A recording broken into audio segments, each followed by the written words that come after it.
waiting on a few people to get in here and start. What's up, Luke? We're going to talk about the top 10 anglers in the world tonight. We're going to talk about some of the top young anglers in the world tonight. There's some that people don't know that are coming up that are absolutely legit hammers. I got Knox Hit from Bass Mooch coming in tonight. He's going to talk about the company that they just bought. I'll let him tell about that when he comes in. But a lot of people, when I put out the top 10 list, a lot of people wanted Kyle Welcher in there. And, I was doing it over the last 18 months. And Kyle's had a couple of bad finishes, but at the same time, he's dominated the MPFL. So a lot of people wanted him in there. But we'll talk about that tonight, let people give their opinion on who the top 10 anglers should be. And then, like I said, we're going to talk about some of the top young anglers that are coming up that have been dominating at the youthful age in high school, college, and also the Toyotas and the Invitationals. Bank Shaw's already made it to the Invitationals, but he had a 5th place average finish this year, which is incredible. And let's see, waiting on Knox to get in, but like Pake South, who just won Angler of the Year, and Fisher led Angler of the Year all year long, and then Pake barely nudged him out. And both of those guys are going to end up making the Elite Series. I got my Zens. They both may not make the Elite Series this year. I hope they do, but they're going to at some point. Hayden Marbott's another one. At some point, he's either going to be on the Bass Pro Tour or the Elite Series. And Brody Campbell, he's going to be there. He barely missed it this year. There's a couple of high school anglers here in the state. Cage Bragg is one that's going to be there. I can't remember the other kid's name from South Carolina. And, I can't remember his name. Let me see if Knox, there he is. I'll invite Knox in, and he can tell about what they got going on.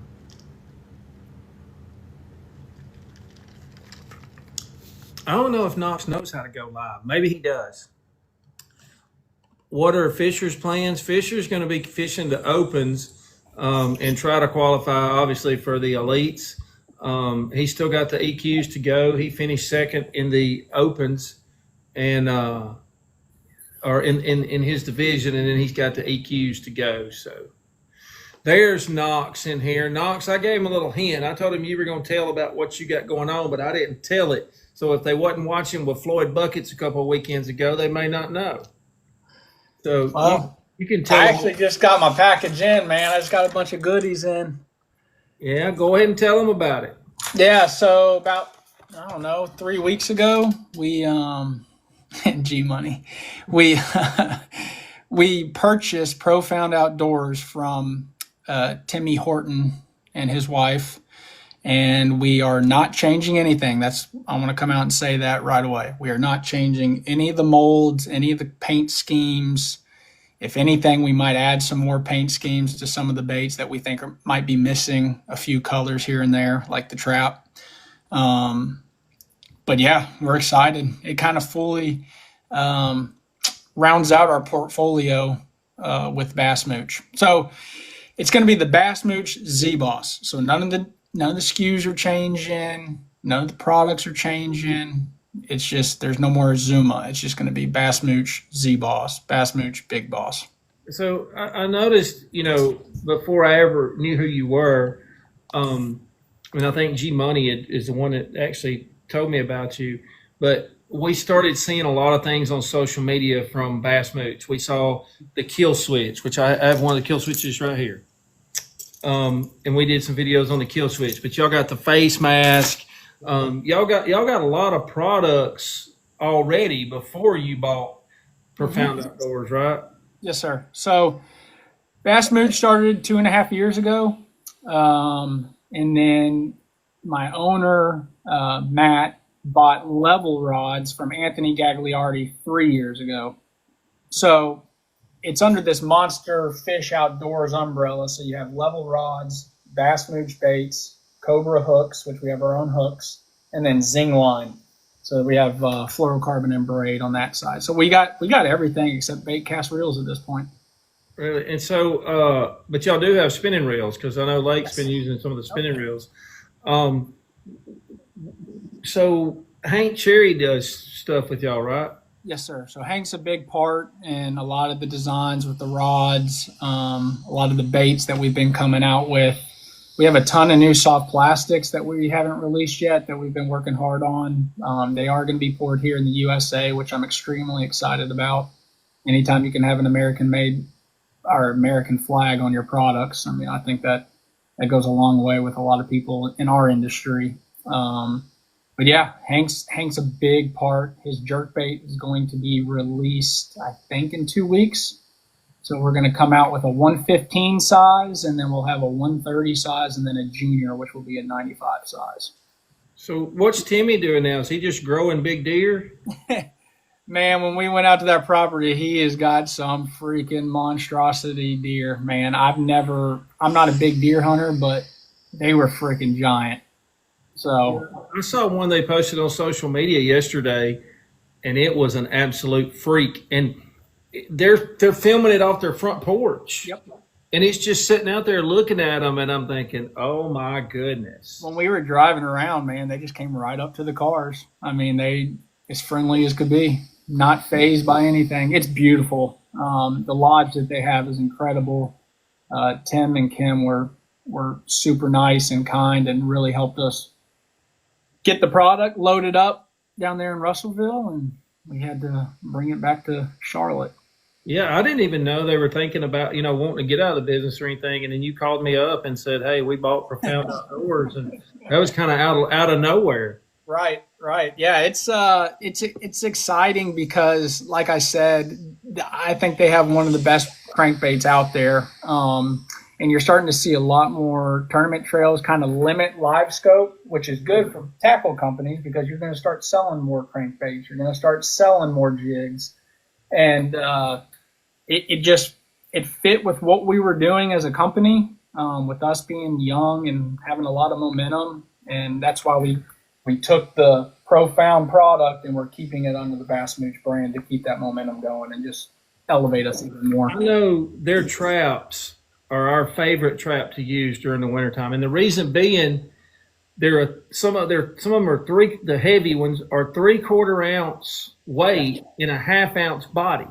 Correct. And a lot of times, especially on gunners on the ditches and Wheeler on the ridges, you want to be able, on Wheeler, you got to be able to throw it a long way for those smallmouth, and you want to stay away from them. And so you need that 3/4 ounce weight, but you still want to dredge the bottom.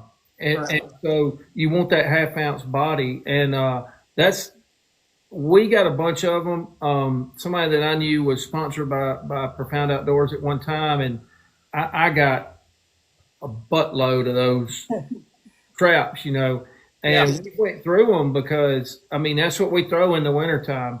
I like a 3/4 ounce, but I like that 1/2 ounce body. Yeah. I think you get more bites with a 1/2 ounce body. That's just me personally. I mean, I could be completely wrong, but I got put on to the Shaker Z's by my buddy Derek Mundy, who caught 41 pounds in the 12 years and then 39. Yeah. He caught them all on Azuma crankbaits. Yeah. So he kind of put Azuma on the map here in East Texas. And I'm excited. I'm excited to keep it going and carry the torch forward. Yeah, he's one of them guys that, when we went out, Logan and I went 2 years ago to fish the Brandon Belt. Yeah. And before we went out there, I'm looking at some of the stuff like the weights and things like that. And I keep seeing his name, 41 pounds in this tournament, 40 in it. I'm like, are you kidding me? He wanted to run his mouth, so I let him get in here for a minute to see what he's got to say. I'm sure it's nothing good. Hang on, can't get my dang camera working. He doesn't know how to do. He's not very good on TikTok or social media. He's still learning. I taught this man everything he knows about social media. Every button on this app he has asked about. I know you're not talking about me. No, I'm talking about old big screen over there. Speaking of big screen, I mean, That is TV. Lauren okay with the TV? She's gonna have to be. It's like you're sitting courtside at a basketball game. She must not be at home for you to say something like that. No, she's not. This TV has been the downfall of me, though. I spend a lot more time inside nowadays, Yeah, I bet. watching fishing instead of fishing in this heat. Yeah, I saw that there was a boat wreck down there the other day. I heard about one. Which one? I heard there was one tubers, and then I heard there was one coming out of one of the lakes. It was one a guy had like a homemade boat, and apparently it threw him out, Yeah, I heard about that. and he didn't have on a Bass Mooch kill switch, and it threw him out, and it stayed in gear, and one of the young high school guys came and jumped in the boat, and got the boat shut down. It was circling, and it ended up hitting another boat. Holy cow. I did not know that. Yeah. I know Life Flight landed up the Alabama River the other day. Maybe it was a tuber or something got hit, and they landed Life Flight at the dang boat ramp. Holy cow. Yeah. Speaking of that, gee, I saw a picture come up the other day of you and what's his name? He got married not long ago. Fished at Montevallo. Oh, Easton? No. Brenton? Yeah, Brenton. I was with Easton, yes. Yeah, and y'all were holding up like 30 pounds, it looked like, down there on the Delta. Yeah. I don't see that. Well, let's just not talk about that. I've told you about that multiple times. Yeah, but I mean, I don't see that happening with what I saw while I was down there. It can happen. It can happen. You just got to be in the right spot. I'll tell you what he did to me, Knox. So we're coming down there to fish the red clay strays. This is not supposed to be a competition. We're taking these guys out fishing, right? So I haven't been down there practicing, haven't done anything. And so I get down there the day before and I'm like, hey, tell me something like where I need to go, area, whatever. Yeah, I will. I gave him areas. So he sends me these pins, right? The morning of. Oh my God, bro. They're in the middle of the interstate.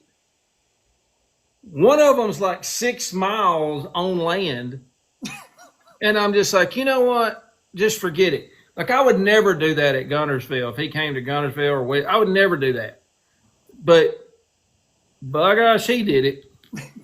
I can send you over here to catch 5-6 inch bass, or I can send you over here to catch 5-6 inch bass. All you have to do is fish a cypress tree, and that's That's the pattern. the pattern. Cypress trees. Yeah. Didn't Slick put you on some juice at Guntersville? Oh, God. Dude, I mean, he told me which ramp to go out to, and then we went and fished my juice the next day when we went fishing because I found them by the ramp. let me say something, Knox, because this kid's like 23 and he has selective amnesia. I'm So about to be 26. I put him on them, but he comes back and I call him and I'm like, dude, we're catching 30 pounds a day. Come fish with me. Well, he ends up coming, and he comes with one of his buddies from North Carolina or wherever. And we're catching like 5s to 7s. We're catching 4 and we get mad. And I call him and I go, where are you? Although we're going to throw a chatterbait. I wanted to catch them the cool way and not the you know what way. Yeah. Yeah. I'm telling you, he has got to be, there's no doubt he is. He's the dumbest person I know. Yeah. Turns out the non-cool way was the way to catch them now. The non-cool way was the way to catch them, no doubt. Live scope made them jump in the boat that day, I promise you.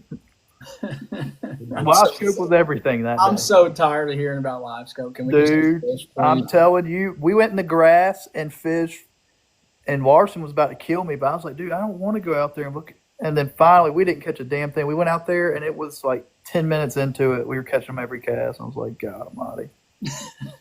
Yeah, that's just the way now. So, Knox, y'all got. I know you had sent us a couple of scoping rods. They didn't. They don't last long. One of them I threw in the lake. I think the other one bounced in. What y'all scoping rods like? I know Bruzzo's interested in that. Yeah, so we got we have the OGX series, which we're discontinuing. We got some good spinning rods in there. That was the original rod that Level was founded on. But when it comes to rods, everybody wants an American-made rod until they see the price tag. No shit. Yep. So we kind of rebranded, and so we came out with the Rake series, which is $99.99, so an entry-level price point rod. Got 3 spinning rods in there. We got the NGX, which I sent y'all. That's the middle tier, and then we just came out with the NGX Cork. Changed up the reel seat and added a couple lengths in there that we didn't have in the others, and those retail for $199.99. Do y'all make one that G Money won't break? I've sent him some. I don't think you haven't broken one yet. Mm-mm. No, he's not gonna bring it. He ain't been catching anything. I mean, I sent Hayden Marbert one of that 610 light that I sent you and Lake, and he FaceTimed me and he boat flipped a 6.3 on it, and he FaceTimed me. Lake boat flipped a 5.3 spot on that thing. Okay, but let me tell you what happened. Luz sent me some reels, and I put a Luz reel on there. Love the setup. We're down at Pickwick, me and one of my buddies, and we're not scopers. And I had laid my rod down like across the front of the boat, sort of, because I was the one running the trolling motor. And I went back to get something to drink, and I heard him say, "Oh shit!" And I said, "What?" And he looked at me and he goes, "Was that an expensive rod?" I said, "Rod and reel, you mean?" I said, "What did you do?" Well, he reared back like this, and he was looking at his screen, and he went to flip, and what he did, he caught the rod and flipped it out in the water. And he said, "I just looked at it in slow motion, like I wanted to grab it, but I couldn't." So I gave him a hard time about it. Well, about a month ago, Lake and I were fishing at Smith Lake, and we got in a terrible fight. And I thought he was being disrespectful, and I just grabbed the rod and I throw it down. Well, when I do, it bounces in the lake, and we both look at it, and it's like we're in slow motion trying to get it. And then at the last second, he dove to get it, and he looked at me and he goes, "You feel better now?" I said, No. So both rods I ended up throwing in the bottom of the lake. Well, I know a guy where you can get some more. Get you taken care of.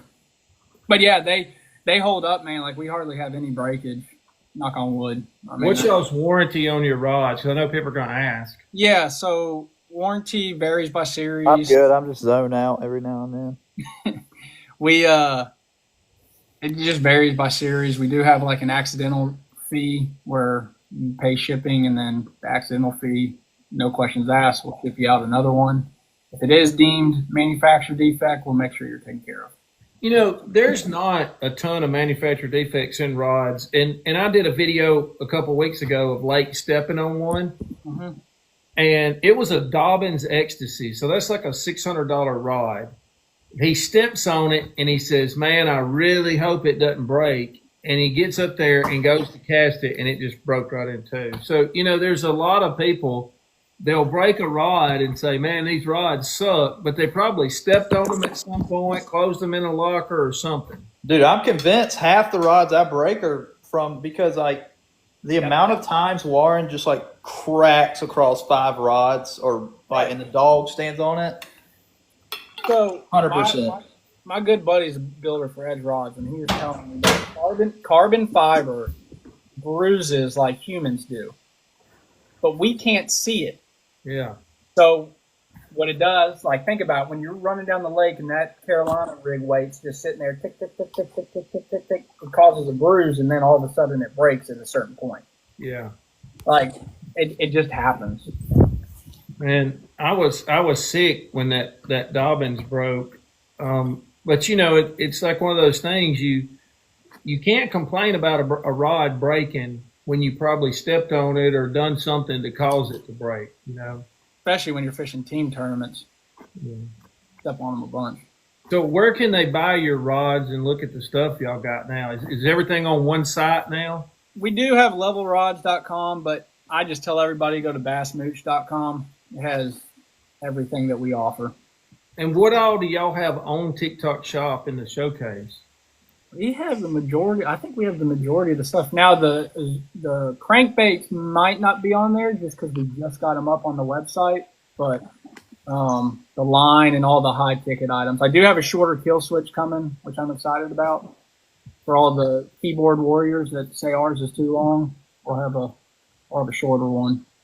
So I'm sure you two will sell quite a few of those. G Money, speaking of the kill switch, I've noticed when I was down there with you and down there in that area, most of those people don't have, and I'm not talking about the bass fishermen, I'm talking about bay buck stuff. They don't have hot foots.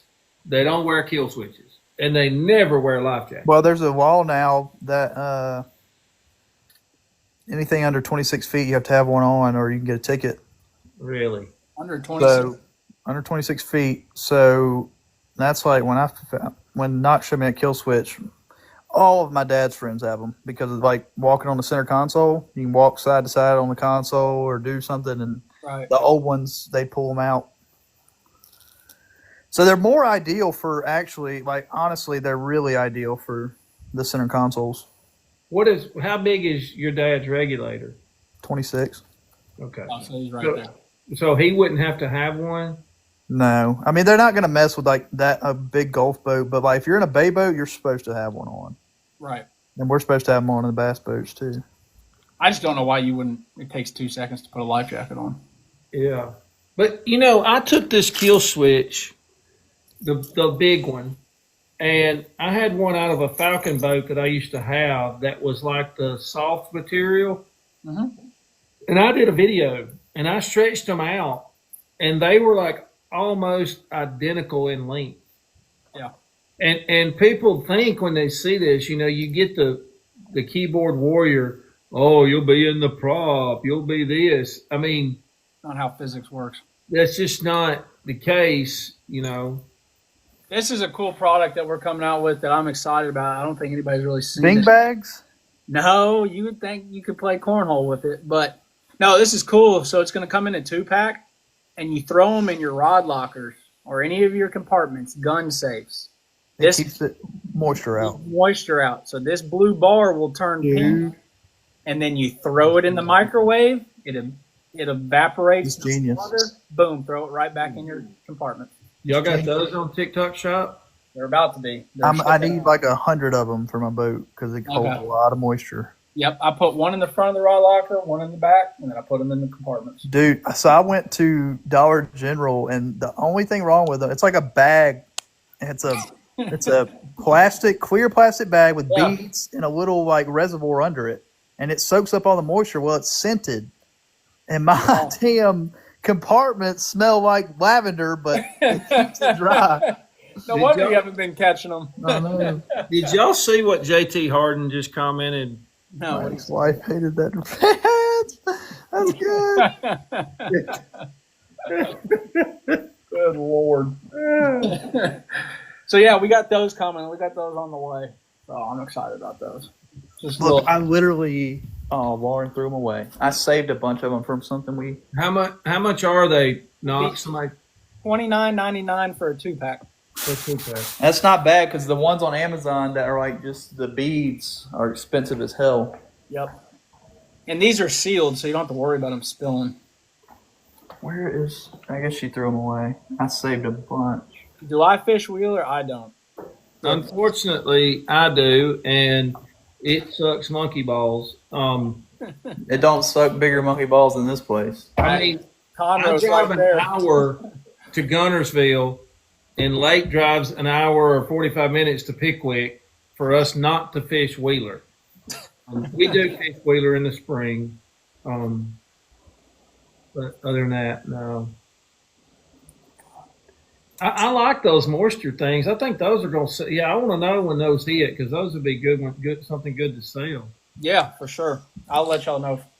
Like I said, they should probably be here in about 30 days. Perfect time for Christmas. Yeah, G Money's got all that Christmas stuff on lock for TikTok Shop. Dude, from that one video I ever made, they all look for me for Christmas. Mason said, "How did I like Jordan?" Well, I loved it because we won, but I didn't get to catch many. Lake wouldn't let me. He wouldn't let. Lake doesn't like to share the screen. Why are you typing the reply and then saying it too? Me? No, I did. Oh, I always. I don't know. I'm trying to be nice. I'm trying to like communicate with the people. Engage with your audience. Yeah. I'm gonna be honest. Like, I'm 32, and I don't care if there's scope or if there's not scope. Like I said, I'm just tired of hearing about it. Well, right. I'm cool with it. I'm cool without it. Here's what I don't want to hear. The guys that are really, really wanting to do something about it, and I guess I'm one of them that thinks something needs to be done. But when we go and we do something about it, and I'm talking about MLF, limiting it to a third of the time, and it doesn't bring people back, the people that are bitching, say, I don't want to fish against scope. When it doesn't bring them back, I don't want to hear, well, it had already ruined it. We were too far gone. Right. I mean, everybody's trying to make it what the people want. And right now you have MPFL with no scope. You have MLF with a third of the time. You have bass with not doing anything to it. So you got fish what you want to. Are bonita fish big? I don't know. Yeah, they're huge. Are they really? I thought Aren't they like mini tunas? Yeah, they're little mini tunas. Do they taste good? Absolutely not. You cut into them and they will bleed. Like they have too much blood in their meat. No, so it's like a mackerel. Not, yeah, but it's like very, very, very, very. It looks like it's dark meat. Like it's Gross. rough. Gross. That's good bait. Y'all can be missing that quote actually. Oh, is that from Step Brothers? I have no idea. Oh, yeah. Yeah. I'm not a movie guy. Somebody said they heard I did. I won't type it. I'll say it so he won't get on to me. I did talk to the guy at Ethan at Dual Threat Fishing today. And because y'all seen it on TikTok, I'm sure, and social media about Dual Threat. And I haven't. and they have gotten in hundreds of applications. I'm talking about hundreds and hundreds of applications of people wanting to do this. Some people don't have a clue what they're applying for. Brooke said she's caught snapper on Cut Up Bonita. I don't believe she's ever caught a snapper, but they're doing a $5,000 a team tournament, and it's $5,000 entry fee, and they're paying back $100,000. They're going to pay it back just like a professional tournament does. And I mean, right now they're about to be full. Slick, let's do it.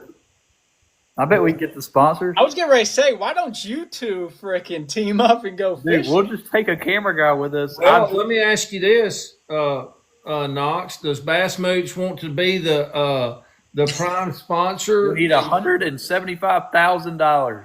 I wasn't going to say that much, but if you want to give $175,000, I'll fish whatever you want. Buddy, I'll go fish If Look I go here. on the road with you, I'm getting paid. Look here, if you're gonna give 175,000, I'll go fish the Cat King tournament. Okay. Stream live, man. I don't know. I'm curious to see. I mean, how many like pros do you think are going to be in from Bass, EPT? I know how many pros are there, Do you? and it's a lot.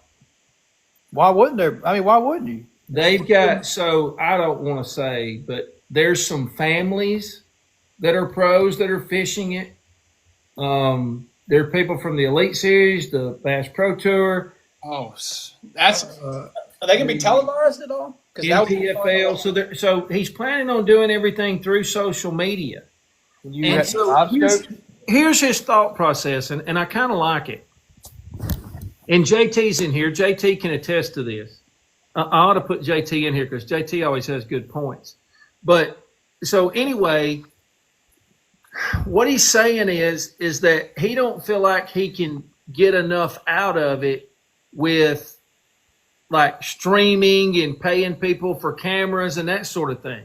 He said he thinks he's going to be better doing social media clips and just streaming the weigh-in.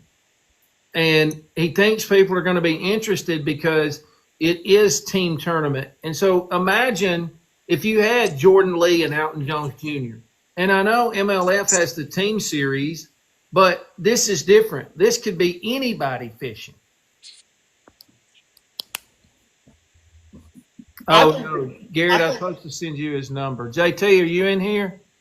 Craig, just message me. I'll send it to you. Or shoot So, JT, have Oh. you heard about the dual threat fishing?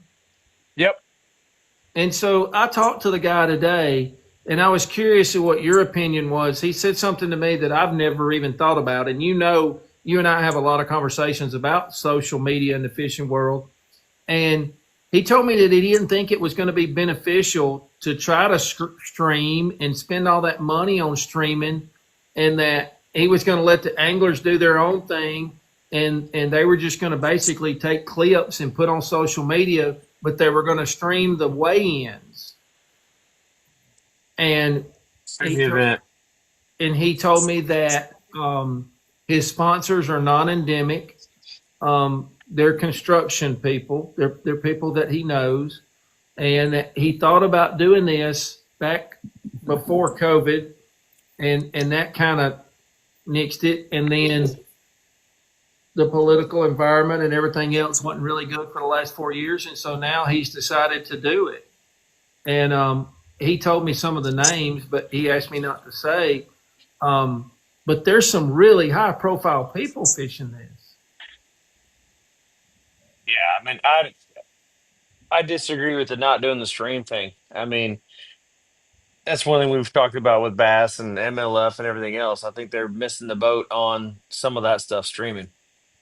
It's yes, it's expensive, it's whatever, but if you're gonna, I mean, everything's about eyeballs. Every single thing is about eyeballs. You guys know that. G Money knows that. He makes this freaking video. You guys make your videos for eyeballs, period.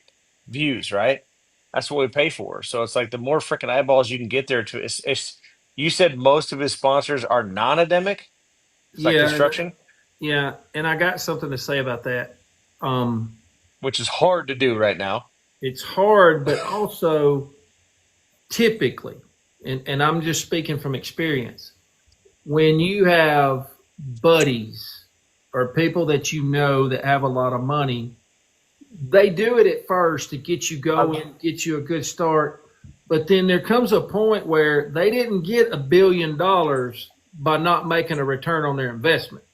They got zero. Yeah. And I so mean, honestly, at some point, people want a return on their investment. I mean, nobody's just giving money for nothing. But I love the idea of having a team tournament like that. It's just, okay, you know, and I asked him this. I said, okay, what are you doing for off limits? Because you're going to have people from all different tours, and the off limits is going to suck. They're going to do 10 days before practice starts is their off limits. And that way you won't have people getting affected by different tours. what's the date of the tournament again? There's They've like got badass dates for the there's tournament. 7 of them. Okay, so There's- it's a 7-part they- series. Yeah. They start at Okeechobee in January, and then they go to Kissimmee. I'm probably going to see if he'll let me jackpot the one with Jordan on Kissimmee because Jordan's won Kissimmee every time he's been there. So we may do that.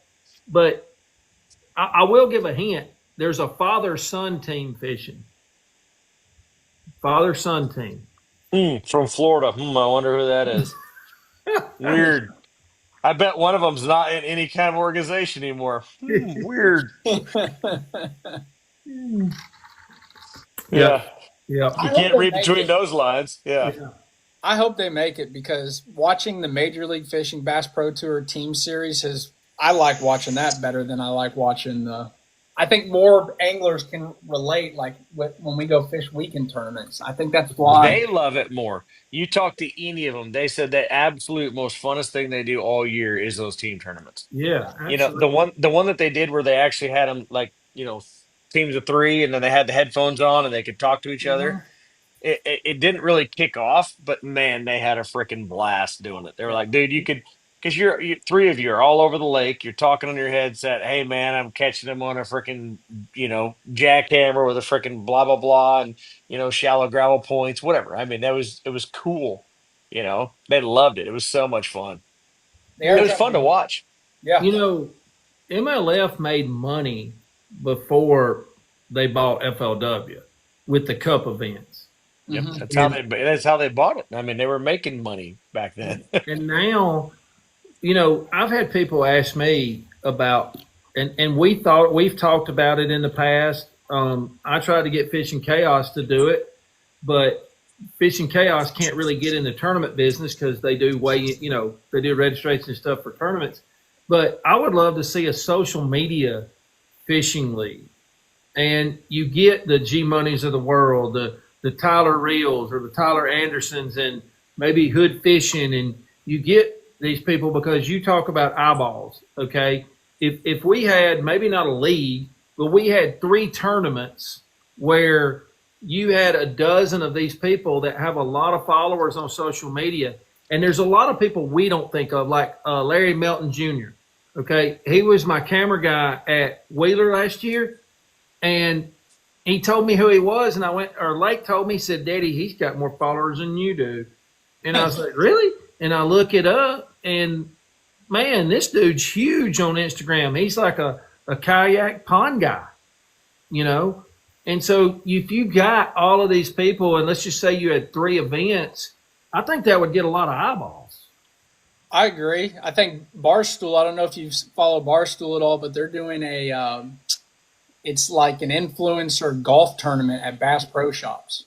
They're doing it, I think, next or tomorrow or Friday. Yeah, they're doing it.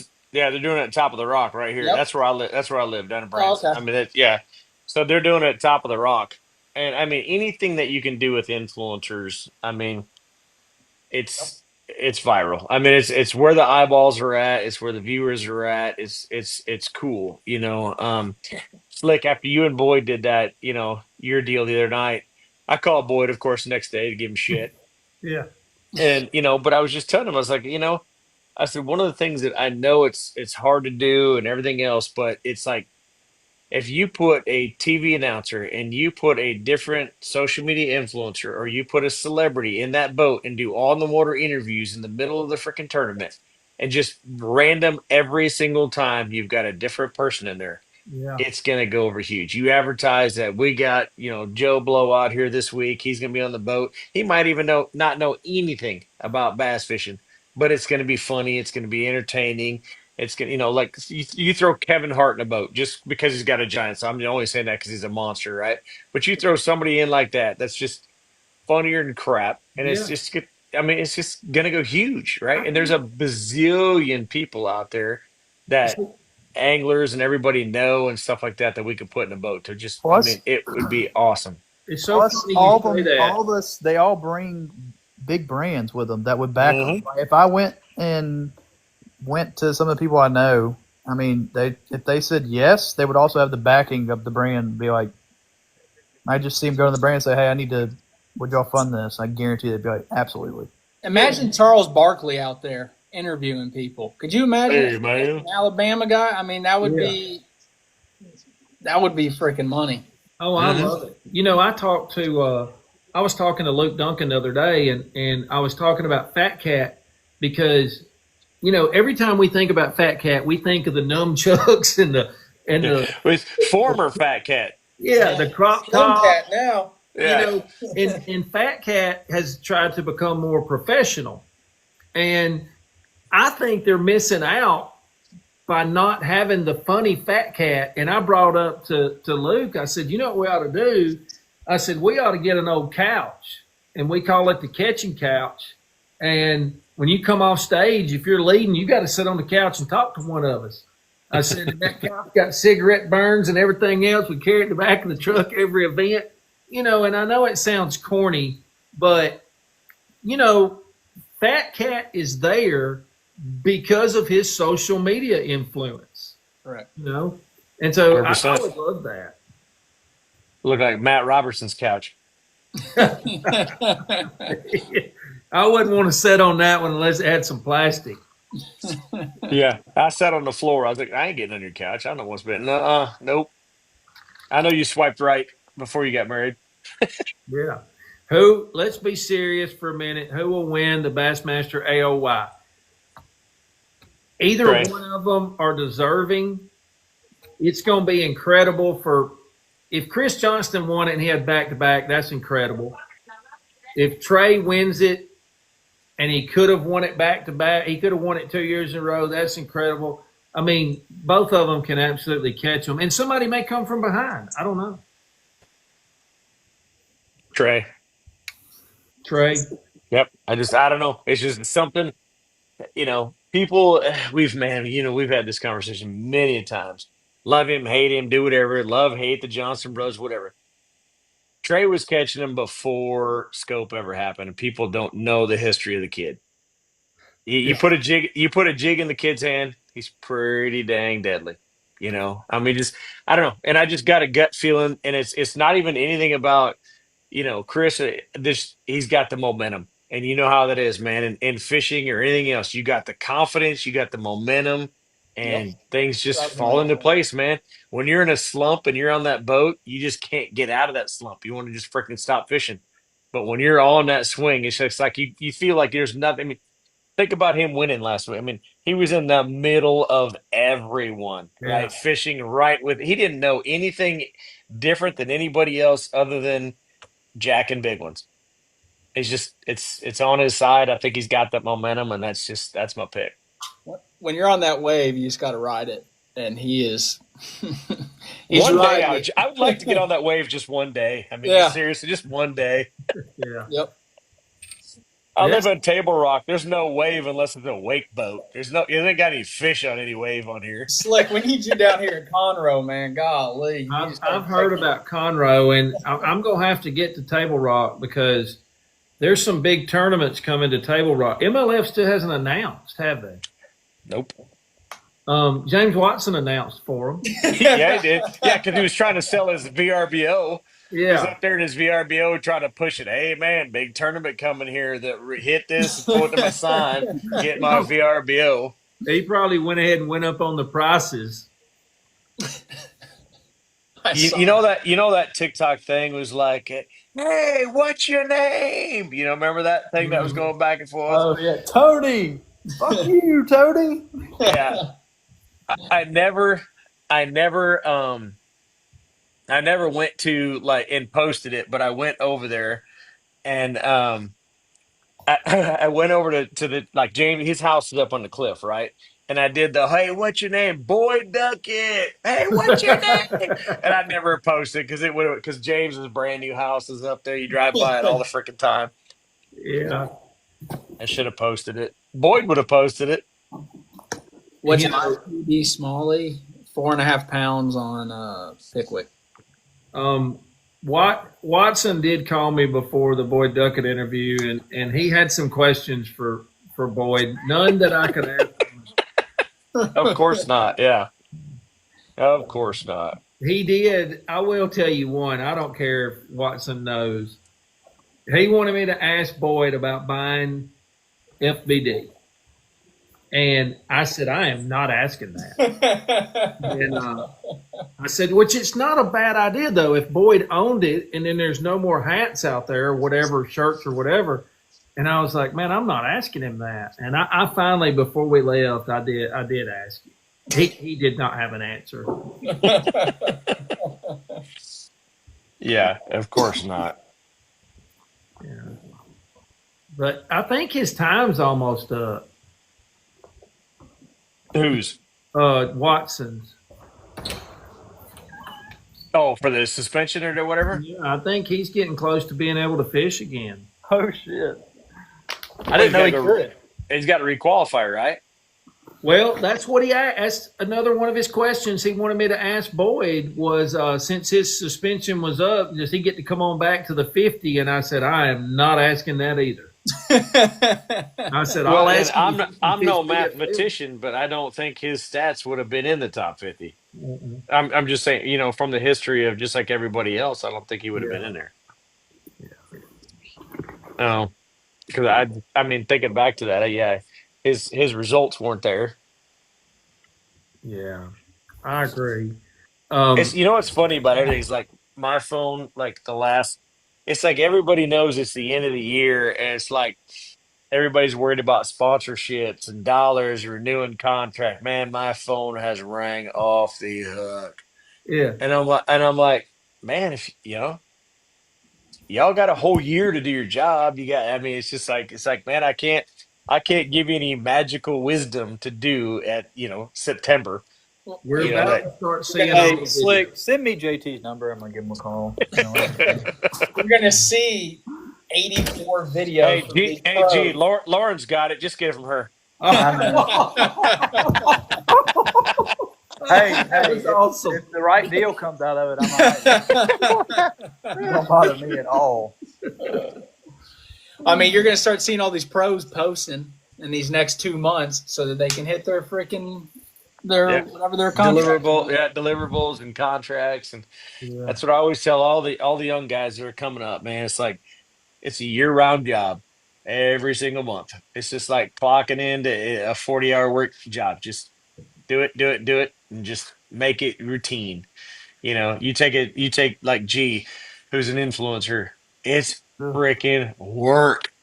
Yeah. It's a grind. It's like, God, we got to go create more content. What are we gonna do? We got to, your But your brain's going, how can I do it? What can I do? And it's the same thing with getting content for sponsors, man. Especially if you got, when I tell people when that boat drives by and you like, or his jersey and you see like 40 sponsors, you're like, dang, that guy's got it going on. I was like, yeah, that guy's got a lot going on.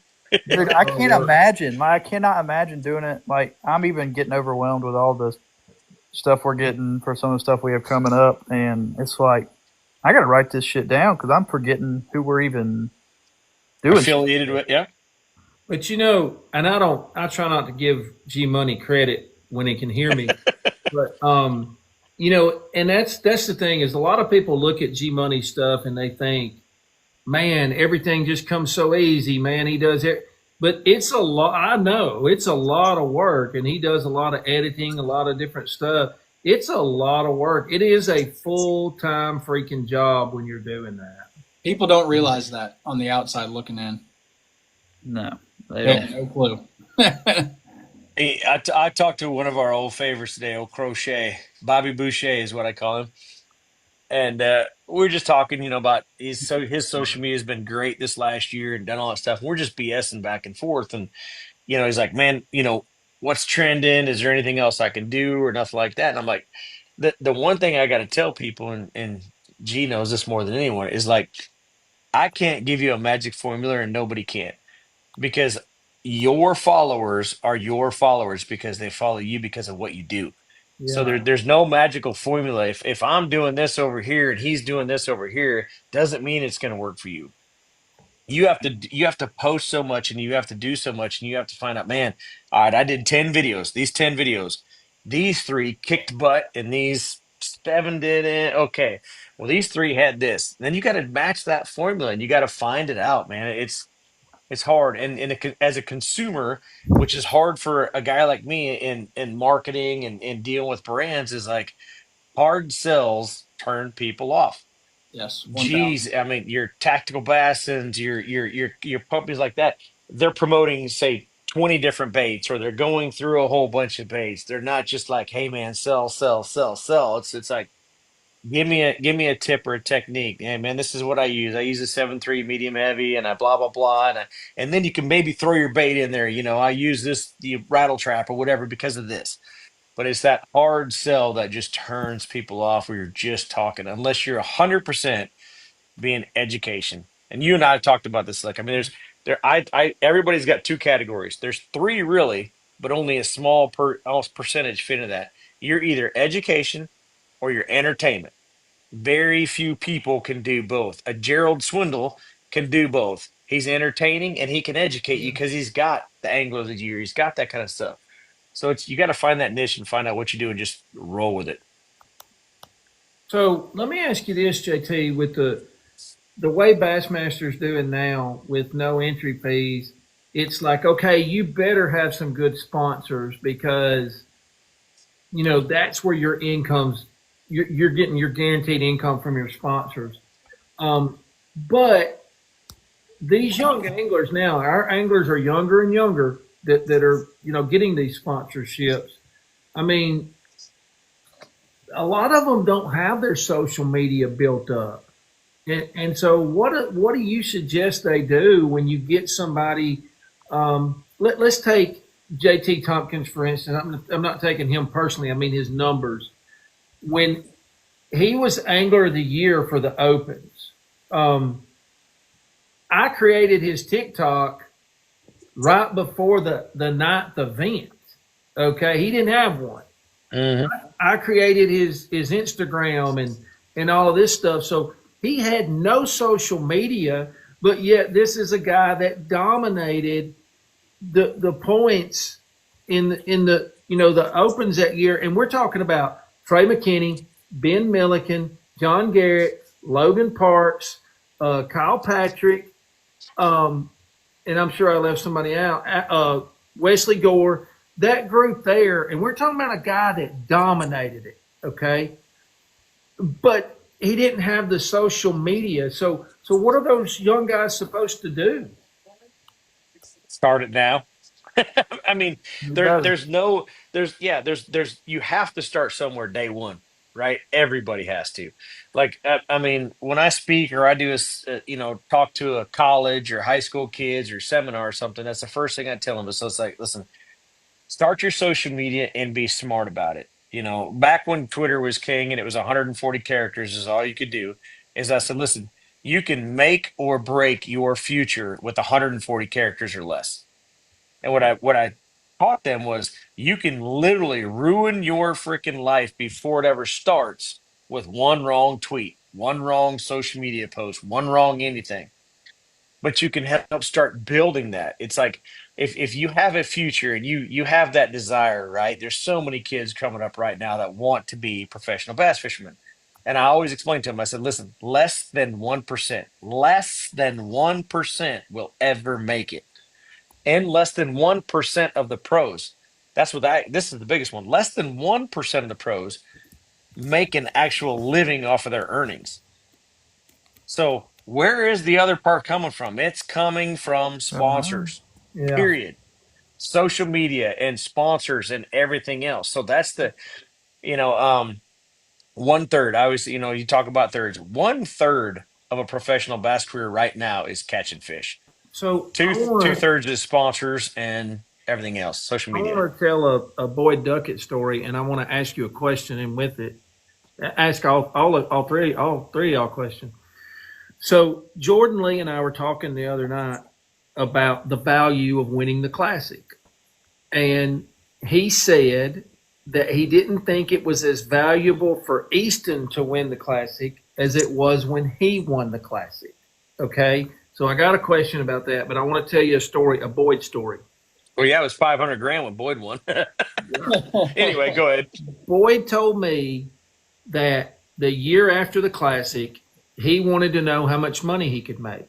I know where you're going with this one. And he got in his truck and he went to as many appearances as he could go to. Okay. Typically, an appearance was $5,000.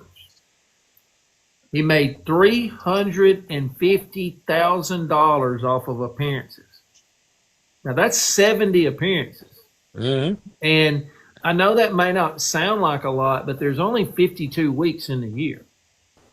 And so this guy worked his butt off, and that was the value that the Classic gave him to get that $5,000 appearance fee. So now we fast forward to, say, Easton Fothergill. Do you think winning the Classic now is as valuable for your career as it was then, and even when Jordan won it? I think it's as valuable as the angler makes it. Period. I think it's you hit the nail on the head because we already had this discussion about Boyd making that money, and I've had it with him at his house too. It's like he hustled, right? He took that. There's a couple anglers that have won blue trophies in the last couple years. I won't mention any names, but they literally thought the sponsors were going to come knocking on their door. That's how it works. I won a blue trophy, man. I'm doing it. It's like, Yeah. no, that's not how it works at all. Period. I mean, will some of them come? Yeah, but I think the Classic is still the granddaddy of them all. I It mean, it's is. just it's the biggest thing. The MLF, every angler will still tell you that there's nothing like walking across that Classic stage, right? I agree with that. But it's what they put into it that makes it worthwhile. I mean, I think if you take that, like Easton, super quiet kids, as nice as they get, but so quiet and shy and everything else. I don't think Easton capitalized on all. And granted, Easton took a beating. I mean, social media. I wanna. If there's anybody in here that was negative on there, screw you. I mean, I feel bad for the kid, man. I mean, I'm sorry. I'm just gonna cut to the chase. All right.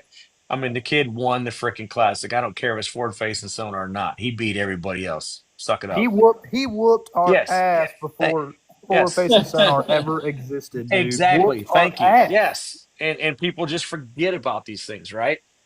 But but again, my component is I don't think Easton capitalized on that as much himself. And I'm not dogging him out. I mean, this is just his personality. You take somebody like Gerald Swindle, he wins the Classic next year. Gerald's going to milk that thing for Oh everything it yeah. get. He's Matt gonna be Robertson, he's gonna Matt be at Robertson. Hooters. Yeah, you take Matt Robertson and Gerald Swindle winning the Classic, brother. Watch out. I mean, Lee Livesey. yeah, Lee yeah, Livesey. He's Yeah. another one. 100%. Lee's a prime example. Let me talk about Lee. Let me brag on Lee right now. Almost all of Lee's contracts are multi-year contracts. Why? Because Lee works his butt off in the off season and for his sponsors. Yeah, I He mean does. that's what I'm saying. So he is out there hustling, and getting it and fighting for that because he knows if I get a 3-year contract, all right, I can take a little breathing room. I can fish. I can focus on fishing. The man, I know I'm going to make 180 grand or whatever in sponsors. I know I got my entry fees. I know I've got it. Now I can go concentrate on fishing and stuff like that versus just concentrating on fishing and not knowing, man, I got no money to go do what I got to do. I got VRBOs and Airbnbs and hotels and travel and gas and all that kind of stuff. It's expensive to do this sport. There's no other pro sport where you got to pay as much money, if anything, to be the pro. Correct. That's why Period. I can't make it make sense for me to go Yep. try it. Yep. It's like a losing. I could stay home and double what I make, or leave and spend 10 without. times what you make. I would probably drive to your house and take that deer off the back wall and smack you in the face if you ever tried to go to the elites for doing what you're doing, brother. Me and Lauren are doing the team tournament trail. That's what I'm saying. That would be. Have fun. I mean, you've got your niche. You've got what you're doing. You've made it to the level you're doing by hustling and grinding and doing what else. Milliken was this. Hey, he wanted to prove a point, and he did. I'm a YouTuber, so everybody calling me I can't fish. I can't fish. He proved the point, man. Just because you're a YouTuber doesn't mean you can't fish. Right. I agree with You that. know, he helped every influencer out there by doing that. Period. Yeah. Love him, hate him, do whatever you want. He did it. he took a big chance because Hmm. if he goes, Only one to fail was him. yeah, and he loses credibility if he does that, you know. Yeah. And to do it in 1 year, I mean, come on, man. I mean, literally right out of the gate, I'm gonna Yep. do this and then go and do it. I mean, that's the biggest fu to anything that you could do, right? I And want to Ky- make I it. I mean, want to make enough money to be able to afford it, or have somebody, or get big enough for somebody to pay for it. I want to fish the opens, but I like when I say this, I mean it. One rod, one reel on the boat, nothing but a frog for the entire EQs. So if it's freezing ass cold, you're screwed. But maybe you could drop shot it or something. But I want that would be badass. here's what I want to tell. Okay, granted, it's still forward facing sonar, but you want to take one rod, one bait. Tyler Williams, Jig. 90+% of Yeah, his yeah, fish yeah. have been caught on a flapping hog and a jig. Period. 3/4 ounce. Two colors. I mean, he literally when he places his Yamamoto order, he orders 100 bags of two colors. He throws them. He takes them all, opens them up, throws them in two big old bags, shakes them up, and he doesn't. When he's in a tournament, he doesn't even look at the color. He'll tell you. I just reach in. They're two opposite colors, whatever you know. But he just reaches in and does it. He's thrown a jerk bait, a minnow, a couple of times. But he's like, yeah, you see him in his interview. I didn't like it. It just wasn't working for me. So I went back to the jig. That's one of the happiest So people I've ever met. and He's he's a top 10 AOY. Yep. Period. And nobody talks about it. Nobody. I suck at a He jig. he bought a house at Lake of the Ozarks now. Lake of the Ozarks is full of it's got more docks on it than any lake in the United States. Perfect for And him. it's got Yeah. brush piles everywhere. When he figures out where everything is at on that lake, nobody will ever win another tournament on Lake of the Ozarks. He was He on entered like two. Yeah, he entered like two last winter and he won them both. he was on my top 10 list. I sent to Slick. You know, and the thing about him, I didn't marketing pick you. wise, He wasn't on mine, but it was hard. you know, marketing wise, for with him, when I've done videos with him, like he's just so jolly and loving, and I don't think he's ever had a bad day. no, he's perfect. Mm-mm. Nope. Giggling. Like I've been out there like at the classic this year. Um, I didn't remember who I was shooting. I was shooting something. I just happened to turn around. You know, he's with Duckett, so my son's, with Duck. And I turned around and I picked up my 600 and I just started snapping some photographs. And I mean, he just jacked like a 4.5 pounder out of a brush. It was like perfect freaking timing, right? And he just looking at me, smiles over. He's like, "Yeah, thanks, JT." He just, it's just Yeah. that's it, man. He's just, I mean, like you said, if you're interviewing, if you're doing anything, 10 killer. I drove down to 10 killer down the road when they were down here, and that's when we were. It was before ICAST, so that was June. So I had all the new Yamamoto baits with me, right? And I'm showing him this. He's like, "Yeah, I like that. I like that." And I'm like, "But yeah, I still got to throw a flapping hog." I was like, "I like that, but he's just an awesome kid, man. I'm glad he's living here now because I plan on hooking up with him a lot and doing some fishing. We Take him to followed say, him at Smith Lake. We followed him, and day one and day two, he went in the backs of the creeks. He was fishing some brush piles, docks, and things like that. And he made the cut. And he was so far down that he didn't think he could get in the top 10. And so he told me, he's like, Slick, I'm just going to go throw this jig around some contour lines and have fun, And he did, and he almost made the final day. It was incredible. "Yep, yeah, he's just that kid." Yeah. And he's another one of them. I mean, he's doing great, but he needs to understand the marketing, the social media side, and that's why I told him. I said, when season's over, I said, I want to talk to you and your girlfriend. Let her run your stuff. You know what I mean? Just like Yeah. get somebody to help you out. Because I tell some of the best people that I've ever worked with in the industry that understood the business. It's a husband and wife team, Yeah. and the wife helps run the business.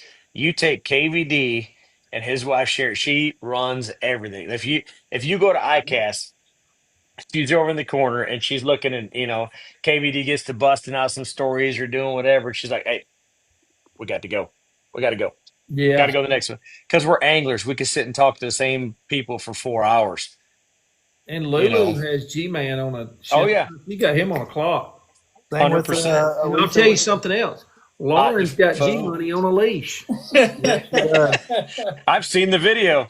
I'm Lauren's manager though. So Yeah, Jacob Wheeler and Alicia. That's another one. Yeah. Yep. Yeah. Trey. And or they've at least hired somebody. I know I'm not trying to do a sales pitch for my company, but I'm just saying the guys that understand it, you're investing in yourself. Yeah. Either you have to do it or go pay somebody to do it, because you have to invest the money in yourself and your brand. Your name is your brand. Treat it like a business. 100%. So if you're gonna, pay somebody 10 grand, whatever, you're gonna have a cameraman or just go on a couple photo shoots a year, get some social media help, do whatever you got to do, but you've got to consider it as my business. Period. I wish more would understand that. Yeah, and it's hard because they look at oh man, that's my money, man. I got to do that. And here's what I tell somebody: let's just say you're paying some social media guy 6 grand a year, right? Some young kids making your post, doing whatever. You're paying him 6 grand a year. Okay, is it worth losing a $12,000 sponsor because you didn't pay that kid 6 grand? Yeah. I mean that's how I look at it. It's like you lose one sponsor that's the same amount of money or more money or whatever, or you're bouncing all over the place. You've had 5 title sponsors on your boat wraps in 5 years. Not a good look, Right. you know. Invest in yourself, man. Look at that and go, all right, I got to budget this, man. I know I'm just not busy enough, or I'm not dedicated. Some people they're not dedicated. It's like, man, I just can't make myself do it. They want to fish It's it hard. and just be done and go on with They it. want to fish, and that's what's. And I'm not saying that's what's wrong with a lot of young guys coming up, but they want to spend 250 days a year on the water or 300 days a year on the water. And like I said earlier, that's 1/3 of what your job is. Really, 1/3. I have a bunch of buddies that tell me like, I just want to fish. I'm like, bro, then you're gonna go get a job and you're gonna fish for fun because that shit's Yep. not gonna fly.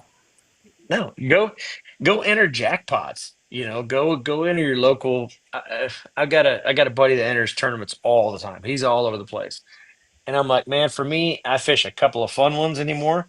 But hey, I'm in an antique league. All right, that's how old I am. I fish an antique division because it's on Wednesdays. I can take a day off of work, go out there, peaceful, blah blah blah. But little did I know, I showed up and there's Mike McClellan, James Watson.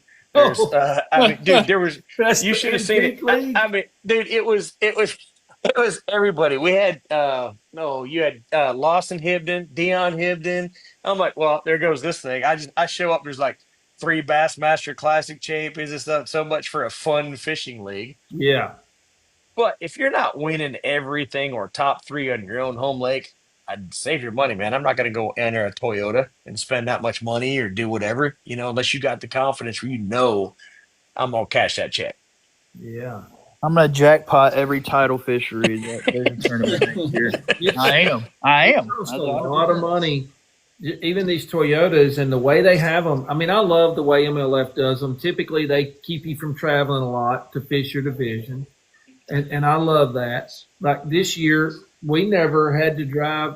I mean, we drove to Chickamauga, which was an hour and 35 minutes, but we stayed at home for Gunnersville, stayed at home for Pickwick, but we still spent 4,000, probably, maybe 5 at each event because you're spending so much gas, tackle, and everything else that you're doing. I mean, it's a lot of money. When we went to Rayburn, I think we spent 6 grand going to Rayburn for one Toyota Series. Yep. Golly. It's outrageous. All right, That's boys. like I gotta go even, eat. I'll see y'all later. Later. G. Yeah, even going to like Lake of the Ozarks. I mean, VRBOs, Airbnbs are not cheap at LOZ. I mean, it's only an hour and a half, sometimes 2 hours, depending on where I'm staying at which house. But it's like, man, it's still you got to get something up there. You want a boat slip, you want whatever, but it's like It's crazy. That's why I'm excited about where those big tournaments are coming to Table Rock. There can be a party at my house, you know that. Lots of pretty much party at Oh my house yeah, every night. yeah. I've already taken several phone calls and be like, "Hey, I'm staying at your house, hamster." I'm like, "Man, I got 8 queen beds, but I'm running." I was like, "Yeah, they're filling up pretty fast." But I'm excited. I'm excited. And what Table Rock's missing is we're just missing the big ramp to hold the classic, to hold something to where all the boats can pull up. MLF, great. You know what I'm saying? You ain't got to worry about that. But like, uh, I heard somebody was building one. well, I always talk about I heard. my shovel's out there. I've been digging. It's going to take me a few years, so just hold on. Mhm. Well, speaking on the sponsorship thing, and I've been getting this a lot, and the amount of high school kids that are reaching out via email or on Instagram, just saying, "Hey, will you pay me to use your baits?"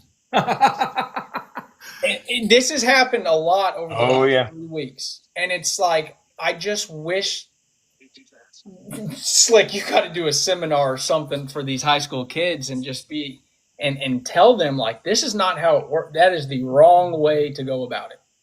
Yep.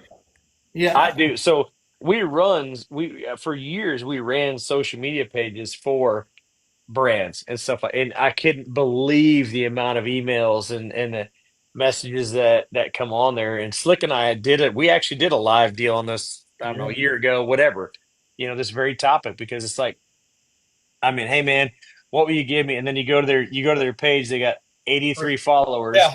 and 70 of them are family. Mm-hmm. And, It's like, so if it's, you're, and you don't want people that don't use your products either, that Right. don't already believe in them. Right. Like the other yeah, day, I had an email and it was like, "Dear Guggen," and then it had it like in parentheses, so the kid was just copying and pasting and yep. firing them off, and I'm like, "Come on, dude!" Like, I'll tell you man, this, Knox, I want you to use this one. So David Block used to own the Outdoor Edge Knife Company. And back when I was in the hunting world and I had a hunting TV show, I was with him at SHOT Show. And somebody walked up to him and said, "Hey, man, I am a huge fan of your knives, blah, blah. I love them. I got my TV show. I'm on the Outdoor Channel, blah, blah, blah." He's like, "Really?" He said, "Which knife do you like best?" Um, the orange one? Oh, okay, yeah, yeah. But he said, "Hey, tell you what." He said, "Show me a receipt where you bought my product, and then we'll talk." Wow. Period. I mean, it's like I've used that one for 20 years now. It's like, yeah, show me your receipt. Don't come to me asking for a sponsorship if you don't know the products, you don't even know how to pronounce any of them, you've never used any of them, but right. you're gonna promote me to the best of your ability. Yeah, it's not gonna work. Yeah. And another one too is, "Oh, I'm not going to buy your rod. It's not made in America." All right, buddy, where are your reels made? Go, where are your reels made? Yeah, And then they're like, well, and they stumble, and it's like, it, yeah. Where's your guides made? Nowadays, Where's your guides made on they're every all one of made those in China. rods? Yeah, there's only two of them. Where's your guides made? Yeah, Right. well, yeah, there's a Ryan that he's got $500 worth of receipt. Um, I yeah, yeah. always told my high Shut school up, Ryan. kids You ain't got $500,000. Your kid does. You don't. We know that that. I always told my high school kids, do not ever ask somebody what they're going to do for you. You go and find out how you can help them, and then the money part will be talked about, or product or whatever it is. But don't ever go up and say, "What you going to pay me?" or "What you going to give me?" You go up and ask, "How can I help your company?" And then you can get around to it. But I've got, man, I'll tell y'all a quick story. I never tell quick stories, but I'll make this one quick. Um, Blake was in eighth or ninth grade. I was doing the fishing team at his high school. We had like 14 kids. And I won't name the company, but they do tungsten. And I come in to we did every Tuesday we come in and did a class thing every Tuesday night, and we go in, and I got 8 kids that have blank tungsten Pro Staff sweatshirts, $60 sweatshirts. Okay, says Pro Staff on the back, and I'm looking and I'm going, no, wait a minute, what's going on here? And so none of them wanted to tell me. I said, Lake, what's going on? He said, well, he said, they got a link that you can go click on to be on their Pro Staff, and you get a 10% discount. If you get somebody else to sign up and buy $100 worth of stuff, you get another 10% discount on Genius marketing. $100 worth of stuff. So I'm like, okay, I just had to know. I was like, all right, everybody, I want to know how much money did you spend with this company? And we started adding it up. There was almost $3,000 worth of freaking tungsten bought from these kids so that they could have a sweatshirt that said blank Pro Staff. Pro Staff. Yep. It was all Yep. about perception. Yep. Genius marketing, man. Genius It marketing. is. One of the best ones is back in the day, Nightingale game calls before they went under years ago at the National Wild Turkey Federation banquet or at their convention in Nashville. They said the first 500 people that come up there are going to get a free long sleeve t-shirt. So, of course, man, the door's open, everybody's running there, right? The deal was you got the t-shirt, but you had to put it on and wear it immediately. So you have, dude, you had the entire place walking around with 500 people wearing Nightingale t-shirts. I mean, it was genius marketing. $3 in a t-shirt times 500, boom, genius. There was no better marketing at all than that at that event. Genius. Winning.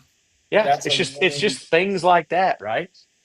I mean, and the same thing with that Pro Staff. And the other thing that I try to teach all these young kids, and I hope if anybody's listening, there's a difference between Pro Staff, Pro, whatever you want to say.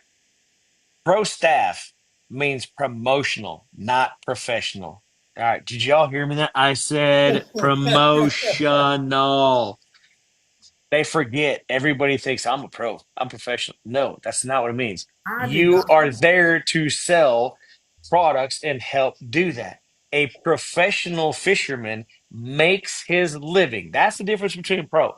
A pro makes his living. Hey, Slick, clip this and post this tomorrow. Yeah. Promotional. That's what Pro Staff means. Period. Not professional. Promotional. And man, that has gotten lost. That's the best thing I've ever heard, JT. I call them patch pirates. Yeah, I do too. Yep. But yeah, I'm that's just one of those things. It's just like they forget that a professional angler makes his living Like 100% off of being a professional angler. They've made it to that. But if you're on Joe Blow's Pro Staff, because I don't care if it's in the hunting world, the fishing world, whatever. They want to be at the tackle store. They want to be at the archery shop. They want to say, I'm on Jet Pro Staff, right? And they're like, oh, yeah, they give me free this. They give me free that. No, you just what you said. You got a 10% discount. You got a 25% discount. You sell more product, you get more. That's how it works. Your job is to promote that brand and sell a product for them and work your way up. You might be, whatever, after the end of the day. here's another thing too, and y'all can probably attest to this. You'll have somebody come to you and say, "Hey, I'm getting 100,000 views on all my pages." Okay, but what's that translate into sales? I don't care how many eyeballs are seeing it. I'm at the point now where it's like, all right, well, what's that going to do for me and the company in terms of sales? Yeah. ROI, baby, ROI. Yes, this younger generation, they're having a hard time understand that when they think they're getting all these views. Okay, but what does that translate into sales? And I agree with y'all, but there's also a flip side to There is. to our side of it. If we're promoting a product, and I'll give you an example on TikTok Shop. If I'm promoting Thump Gel, the Chomper's Head, the worm, the possum tail worm. Okay, how many people are not going to TikTok Shop to buy, but they're going to their local store? They're going to the website. Right. And so when It's you hard to look track. at it, and that's why with affiliate links, I would do affiliate links for anybody if it's a product that I like, that I think a lot of. But if somebody called me and I said, man, I love this product, and they said, oh, well, we'll do you affiliate link, you get 10%. Well, to me, I'm getting ripped off because I'm going and promoting that product, but I'm only getting paid where that affiliate link is connected, where somebody may go into Shelton's or Academy or wherever and buy that product. What a lot. You're not getting ripped off. That's part of branding. I mean, it's just like anything else. It's like you in your business. I know you can't 100% track anything, but guess what? Back when I used to run a print ad in a magazine, I couldn't track crap. When I ran a TV commercial on a show, I couldn't. I mean, you couldn't track anything. So at least people that are affiliate codes or whatever are making some money, and the company can actually track what it is. There's a lot of software programs out there that actually can track whether you left that affiliate program. And if they do come back, they can come back and it can track where you came from. It can still lead to you. It depends on what that company and what company you're working for Yeah. or representing has for software to track that. And so Cody Outdoor says you're always promoting those. What do you mean if? So the two products that I promote for a certain company, so I end up going back and renegotiating my price or my commission on that because of that. And they were the ones that told me. They said, "Hey, we're getting a crap ton of people coming to our website when you do a video." Mhm. And And check the time. Here's one for you, just not to cut you off. But the other thing is go back to the time. Like when I had my hunting TV show and it was 7 p.m. to 7:30. Go to that time and find out how many people went to the website during that video. Correct. That's a key for you. Like anybody else that's got that time window, say, hey yeah, man, within an hour of me doing that video, whatever, or live, how many people went to that website? and, Just information. and I don't mean when I say ripped off, I say you're not getting fully what you're selling. But some people also will come and give you a dollar amount for the video. We're going to give you X amount of, you know, money to do the video and then a percentage of what you do. But everybody makes their deal, and that's what I tell people. You've got to do your own deal, and you can't get mad if somebody else makes a better deal. Correct. That's Make why your most own. companies can't. Most big companies, it's in my contract with my employees. You don't talk about how much you make or your salary, you're fired. Yep. That's exactly for that reason right there. If you work for any major corporation, if you talk about how much you make, why? Because if I'm happy making $40,000 and I'm happy, but I find out that this guy next to me is making $45,000, now I'm pissed off. Yeah, Correct. but, If you I don't want you to pay me more than you feel like I'm worth because I want it to be a long term thing. And if you don't think you're getting a return on your investment, we're not going to have a long relationship. Mhm. When you have tough times and it's time to cut, I'm the first guy you're going to want to cut because you're going to think, well, I'm paying them too much, and I'm not getting a return. I want to get paid for what I do, but I want to have a lasting relationship. And so with people that I do stuff for, I try to go above and beyond. It's hard with batteries. Batteries are the hardest thing I've ever tried to promote. There's only Yep. so much you can do with batteries. And I There's only love, so much, and nobody has. I'm not bashing anybody, but they're all lithium. They're all everything else. They've all got a long warranty. It's a hard one to just, especially to. There's no soft sell in battery. It's a hard sell. yeah. You know what I'm saying? You could take a bait and say, hey, for a battery, you can't just like, oh yeah, it's a battery. I'm out here on my Lithium Pro or my Dakota Lithium or whatever. Yeah, it's a hard sell every time. And it's a price point thing You too. know, Yeah, I yeah, did a one. major price point. Yeah. speaking of hard sell, soft sell, and you and I talked about this before last year when Joe Lee and I did that one. He caught him on a credge and he started reeling in and said, "Don't buy this bait. Don't you buy it. They won't catch it." And so I thought about that, and I hate doing a hard sale, but I did a video last night that was kind of hard. Wasn't hard to make, but I was being honest when I was talking about all these different scoping heads. Right? You got all the different scoping heads. If we're honest, you really need all of them because they all roll different. They all have their own purpose, and nobody can go say, this is the only one you need. Now, I can tell you the benefits of this one and why I like it better, but there's certain situations that I'm not going to use this one, even though But you I said the key promote. right there. Why I like it better. That's right. It's opinion, and it's an Hmm. opinion. Yep. Same with the minnows. I mean, you can take, 10 different minnows that got a little bit of action, did a different role, whatever, and everybody's got their own little like, dislike, whatever. The one thing I can tell anybody that's out there too is like, if you're gonna promote a product, use it and stand behind it. And I mean, all the pros, we all know this. I mean, from Jacob Wheeler to everybody else, they use other people's baits. There's times and a need. They're not going to always 100% use everything that they're sponsored by. We all get it. I mean, it happens. Every sponsor knows it. Every brand knows it. But by God, you better be, trying or using the majority of it or doing whatever. So don't just take money because it's out there, right? I never sponsored. I was never sponsored by anybody that I didn't absolutely stand behind their product. And if I used their product for a while and I thought it went downhill or whatever, I there was a couple of them I was like, hey man, we got to part ways. It's not. I'm not going to tell my buddy to go spend his $100 of his hard-earned money on something that I don't think there's something better out there that he should use, right? That's why I'll always send them a big care package. Be like, hey, please use these Yep. products.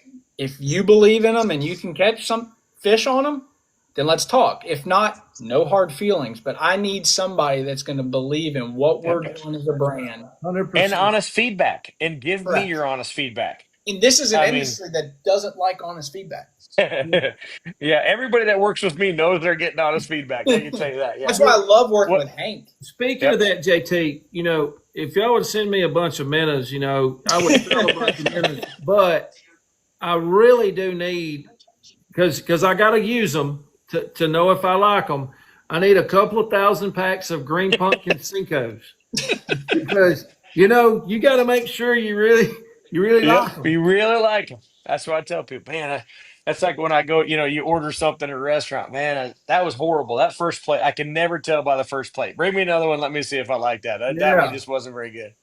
That first piece absolutely. of chocolate cake, I could never tell. Well, how about three more? Yeah. But no, it's gotten, there's so many good products out there, man. There's so much. And like for what I do, I look at other brands and what they're doing with marketing, and I take a kick in the teeth, right? Like I'm gonna give a shout out to Six Sense here. I hate doing that. Dang it, Milliken, Lee, and Trey. But that salamander live salamander video they did the other Hey, day, we I was talked about so it. pissed off. I was so Okay, pissed off because we've JT. done we've done that live and that animation so many times. I'm like, but they killed it, dude. They killed it. Dude, listen, JT, I talked to him about it yesterday, and I called wanting the video because I wanted to use it on my TikTok shop stuff. I said, listen, I want y'all to make me a video on every product you got moving like that, but just send me the salamander or whatever that was, and I'll go sell them. And he was like, Slick, do you realize how many people are going to do this now? Like everybody's going to do it. I mean, it was perfect. God, that was awesome. Yeah, so literally the last 3 days in my office, we have been just mad scientists. I am talking, we've got the smoke machines out, the flamethrowers, we got the fish tanks going. We have been creating some mad to the bone content because I'm like, hey, they gave me the kick in the junk that I needed to get off my butt and say, hey man, you got complacent, right? We busted butt with GSM had over 100 new bait launches, right? At ICAST. We were just like flooded, right? Busy, busy, busy. But now it's like, all right, now I got some time. All right, now it's coming. There's some stuff that we got coming out that I'm like, all right, I got you. Yeah. That's Just what we're like, trying to do. Like we're just trying to create our own lane and have our own following, and Okay. we're not trying to be somebody that we're not. So that's what we're trying to do. All right, but Knox, you say that, but I want to know from both of y'all, are y'all not like, is it not like a competition in the bait world where you see somebody like what Six Sense just did and you think, dang it, and you got to get better than that? I mean, do y'all think like that way, or you just like, okay, we're it's going to do it's our thing? one thing is it's flattery, right? Like I used to say this when we used to create memes and stuff in social media, or we did stuff and we put our watermark down in the butt, like people would like literally airbrush out or not airbrush, but Photoshop out our watermark or they'd do whatever. I used to get pissed off, but I'm like, no, it's the biggest form of flattery that you can get. If I can make Strike King go, damn it, did you see what F3 Media Yeah. put out? Right? Yeah. That's what I want. And I'm the same. Like I just gave them a shout out. I'm like, hey dude, y'all killed it. Hey, I'm gonna Right? tell y'all right now. I worked at Six Sense for 3 years, and I learned so much about marketing. Like, they do an awesome job. I mean, they really do. At the end of the day, I mean, they're one of the best when it comes to marketing. Easy now. No, I'm just, but I, I'm but I'm being but yeah, I honest. know. Being honest. They got and what allows some companies to do that is they got one brand to work with, Correct. not 50. So it's one of those things, and I'm not giving it because they do, but it's but I'm just saying it's those things that we look at that we're like, that was Thinking that was outside the great. box. It's like you try to be the first one that does something just a little bit different, and people I'll are tell you like, this: "Oh, did you see that?" this is how much we look at the industry right there, Slick. That's how much we look at the industry to mimic what they're doing. Yeah. Where our influence comes from: Starbucks, Pepsi, Coca Cola, Bush Beer, Harley Davidson, all those major companies. We think, how can we take what they did and put it into the fishing world? How can we take dude, the stuff that we do in our studio right now? Half the stuff that we did in the last couple weeks came from Starbucks. I'm 100% Starbucks. Wow. And they've got some really cool, just little things that they do in the studio with their coffee cup and coffee beans and things like that. One of the things we got from them was and I'm gonna give a shout out here so they can steal it or whatever you want. But they took a bunch of coffee beans. They had a big pile of coffee beans, and a coffee cup comes straight up out of there. And they did it in slow mo, so this just bursts up, right?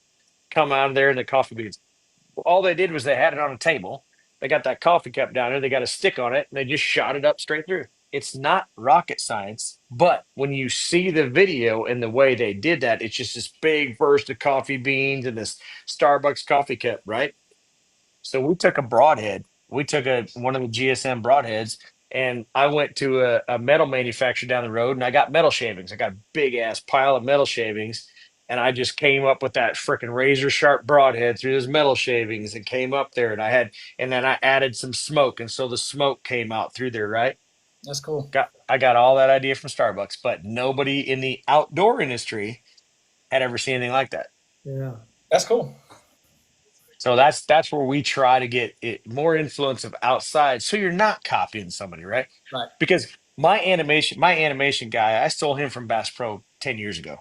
He's insane. We could do that salamander all day. We like let's just take Profound Outdoors, right? So Timmy Horton, we animated a crawfish underneath the water, and a bass came and ate it for him 4 or 5 years ago. But times have changed, right? Things are new, so we can do that. But I can't go out if I took a Yamacraw from Yamamoto and I did that right now. Oh yeah, you copied Six Sense, right? Yeah. That's where I'm gonna get. So I'm like, we got to come up with something new. We got to do our own thing. So Six Sense is going. Damn, did you see what they all did? It's just making everybody better at what they do. Yeah. Slicks popped out of the cake. I want to get Ryan in here because I want to give. Yeah. Was it chocolate cake, Ryan, or was it vanilla? Ice cream cake. How long has it been? How long has it been since Ryan's been on a live? He came on last week. Ah, dang, I missed it. Y'all see? I see. Do y'all see Floyd Buckets? Mhm. I asked somebody asked Boyd the other night had he seen my cat Floyd Buckets, and he said yeah he had seen it. You know what I love about Boyd's? Boyd's swimming pool at his house has a giant largemouth bass on the bottom of his pool. Does it really? It's one of Does the it? most sickest thing you've ever seen. That's cool. I mean, it's a 10-foot bass all in the bottom of his freaking pool. Ryan, It's so cool. What's Ryan, up? what are you doing? Listening to y'all. It's easy to talk crap when you're not in there, and then they call you in. He's like, "Well, now I'm done." Yeah, Damn it. yeah. What do you guys say now? I'm just gonna be quiet and be like Goob and just sit I here and want to stare. know. I want to know how nervous you were, and I know I wasn't helping matters, but how nervous were you last week with Fisher fishing? He's going in number one in the points, and they don't get anything for it, but still, you were just nervous. You want him to make the EQs, but like you were still nervous, weren't you? Oh yeah. I mean, it's just, dude. I ain't never been one to have anxiety. I don't worry about nothing. If it's something tomorrow, I'll worry about it then. I'm just that type of guy. Nothing bothers me really. Dude, I got anxiety now. I'll go ahead and tell you. And he knows it. He does it on purpose too. And the way Lake is, and I know Fisher's that way too. When they're fishing a tournament, in MLF you can text and tell me what you got, but Right. Lake won't. He will not text me till he gets 5, and then he lies about what he's got. He told me Ryan had asked me at Pickwick. He said, "Has Lake got a bag?" I said, "Well, the last thing he texted me was, you don't need to worry about what I got." So that was the answer I got. I try to tell Fisher this, dude, don't even communicate with anybody. Put the phone down. Don't even look at it unless it's emergency or something, in that nature. Mm-hmm. I try to get him in that routine because I don't want him to mess up and do something stupid. But yeah, I was a nervous wreck for you. I bet I checked. I bet I checked that freaking bass track a million times that day. dude, like Well, both days. Both days. Saturday, Friday wasn't as bad. I checked it several times, but I was working. I was on a tractor. In a cab, and I just looked at it. Saturday, I didn't do a dang thing. I sat right here and watched it on TV, and I'm watching the whole time. I'm thinking he ain't catching them, but I'm looking at his 360 too, so I can kind of tell. I know how he operates, so I can tell if he's backtracking, going back and forth, he's getting bites. If he's jumping around, running all over the place, it ain't good. The funny thing about it, I was watching the GoPro footage, and the cameraman got in the boat with him. So the first day he's frogging, of course. The cameraman gets about 30 minutes after they blast it off, I guess. And Fisher's culling. He's done caught 7 or 8 or 10, I don't know what it is. And the camera guy's like, "Dude, are you already culling?" He's like, "Yeah." He's like, "Oh my God." And he starts taking pictures. And then he gets in the boat, and I hear him talking the whole time. And Fisher said, "I got to update Bass Track. I hadn't done it yet." And he had like 13, 14 pounds. And that camera guy, he told the camera guy, he said, "Dad likes me to update, but he knows I'm a little sandbagger a little bit, you know what I mean?" And that guy said, "Just keep it at 0. Don't even update it all day." He should think Dad would kill me. When's the next one? About 3 weeks, Champlain. I'm going to try to go with him up there. So Because I've seen a lot of people in the opens with buddies or camera guys in the boat with them during the tournament. And I asked Fisher, he said, "Yeah, if you're running a camera, you can get in the boat with him." I was like, "Well, what about me? Can I get in the boat with you and run a camera?" He's like, "I guess. You'd have to call Hank." I Ryan, didn't know they allowed that. Ryan, do you think you could keep your mouth shut though? Like, That would be hard. I could. I wouldn't say a word. me and Lake would fight because I'd be back there huffing and puffing and making noises and. Yeah, I wouldn't want to really. I would for the footage, but as far as just making him uncomfortable, I wouldn't want to do it. It's hard being in a camera boat next to him I mean Yeah. that's my biggest thing is like being, and especially when you're buddies with some of the guys, like, hey man, come on in. I'm 20 yards from them, BS, and then blah blah blah. But you're like, that's why I will not turn on my grass. I will not. I mean, I've No. turned on my grass before, and you're looking down, you're like, you can't say that. You're like, he's like Oh, they start schooling Brent right Ayler next to on, your boat. yeah, Brent Ayler. This was years ago when MLF was down at Fork. He was just struggling. He's like, JT, would you just start fishing and catch a fish? I just want to see if there's one out here. Oh God. I mean, Brent's like, dude, I'm sucking. Just go start fishing. I said, yeah, that's all I need to do is catch an 8 pounder or something out of my butt, right? Yeah. I was like, nah, not happening, dude. So, JT, I got a question. Somebody from another brand um, had called me yesterday after I had done the top 10 list, and he said, "Why don't you do one of the young guys, like the up and coming guys?" And I said, "Well, okay. Well, why would you want that?" And he said, "Well, one, it gives them a little love, and two, it lets everybody know and the brands know there may be somebody you don't know that, oh, this kid's really good. I mean, we've got a couple in high school that are just graduated that are really good. We got a kid that's from down on the Coosa. His name is Cage Bragg, and he is going to be really, really, really, really good. I can't remember the kid's name from South Carolina. He came to Smith Lake and won the Bassmaster Open on Smith, finished second in the national championship at Clarks Hill. That's his home lake, but still. But he said, "Yeah, I want you to do one of all the young up and coming anglers." And just like I had heard of Pake South, Mark Ream had told me about him, told me how good he was, told me what a good kid he was. And so I was going to try to do one in the next couple of days on the young guys. Do y'all look for that, like the next up Hmm. and coming young anglers?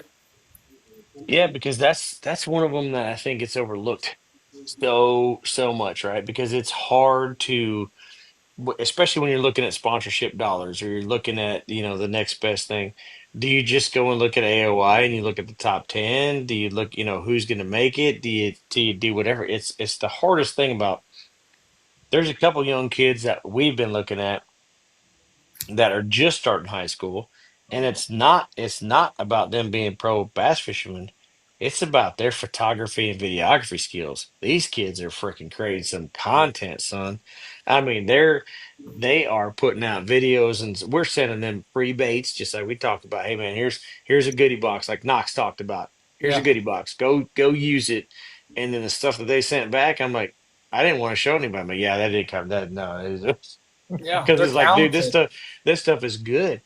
So it's like those are the kids too like you said, they don't have a giant social media following, they don't know whatever.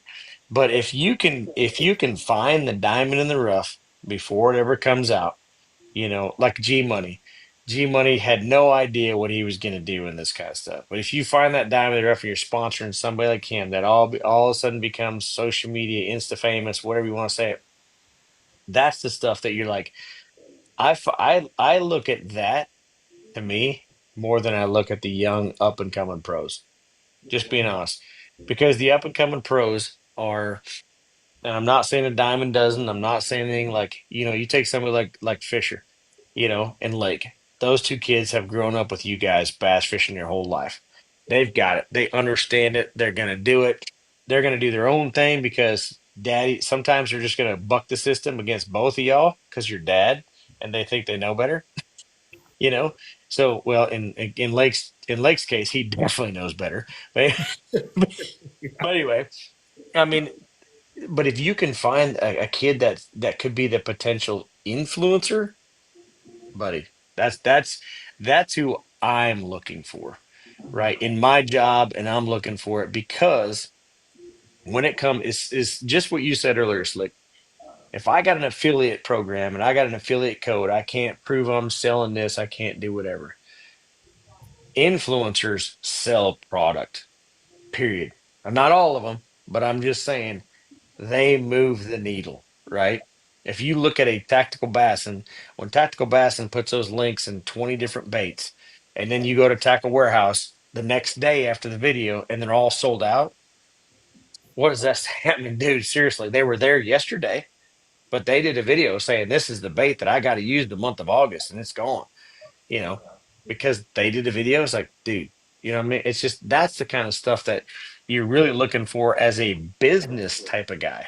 Tackle Warehouse told me that Tactical Bassing gives them a month advance of their video.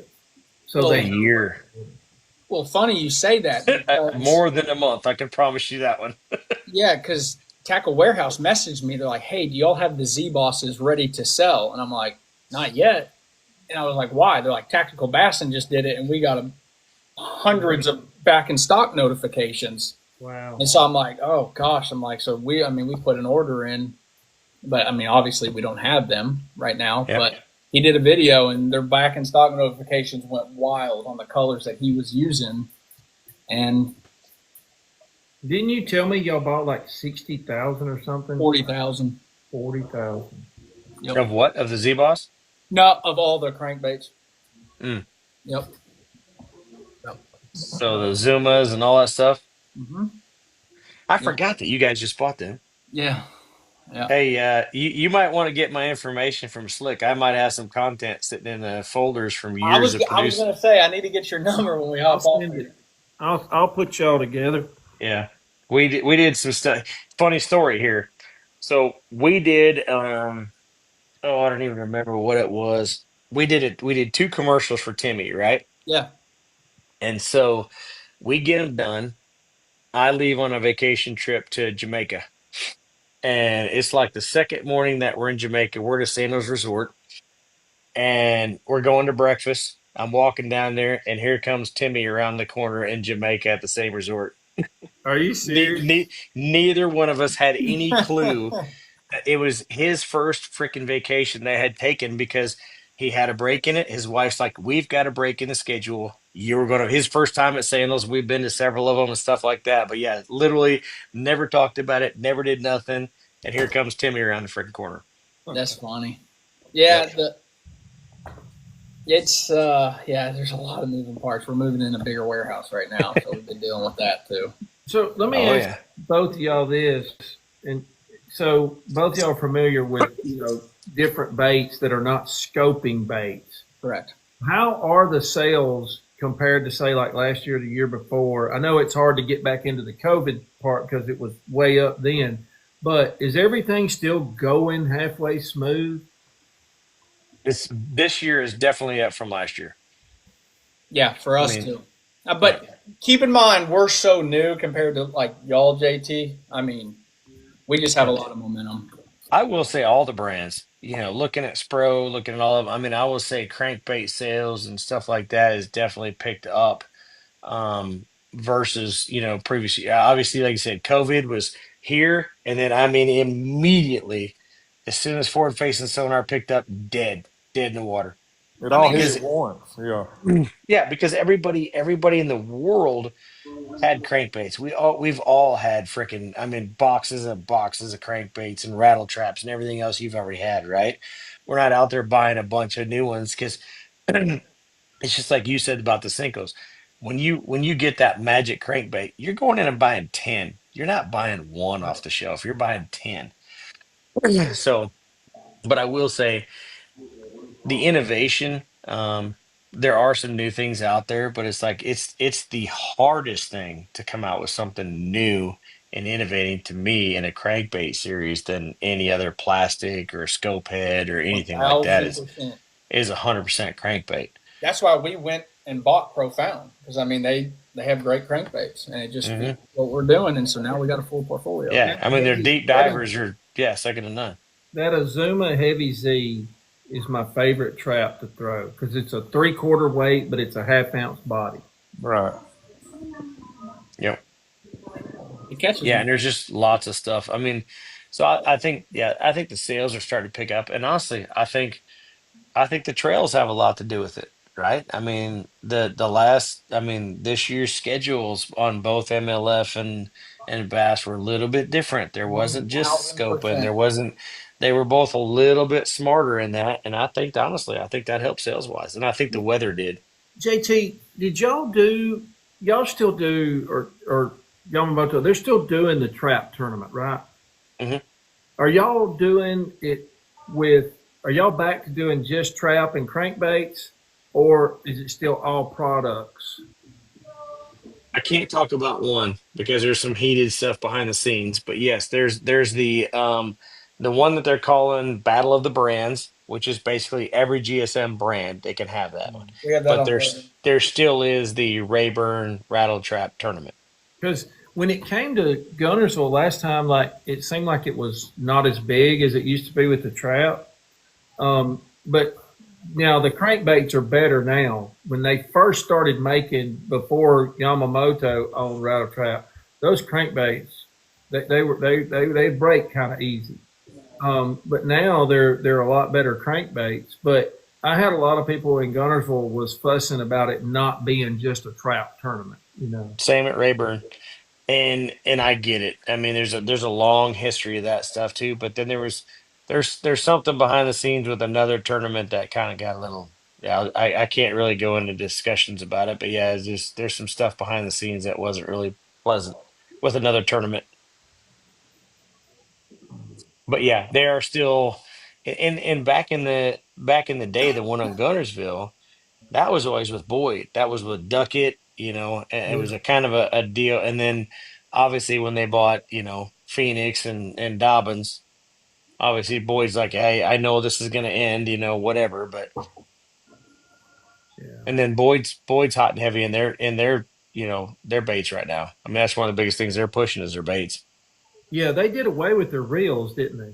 Hmm. Hmm. Yeah, my buddy, he did that buy 10, get 10 free or whatever they did. Yeah, it was the buy one get two free, or why buy one get three free when they were closing them out. Yeah, Yeah. my fishing partner, he's got a few left. Oh, I still got probably 30 in my office. Same with Dobbins. Dobbins isn't doing the reels anymore.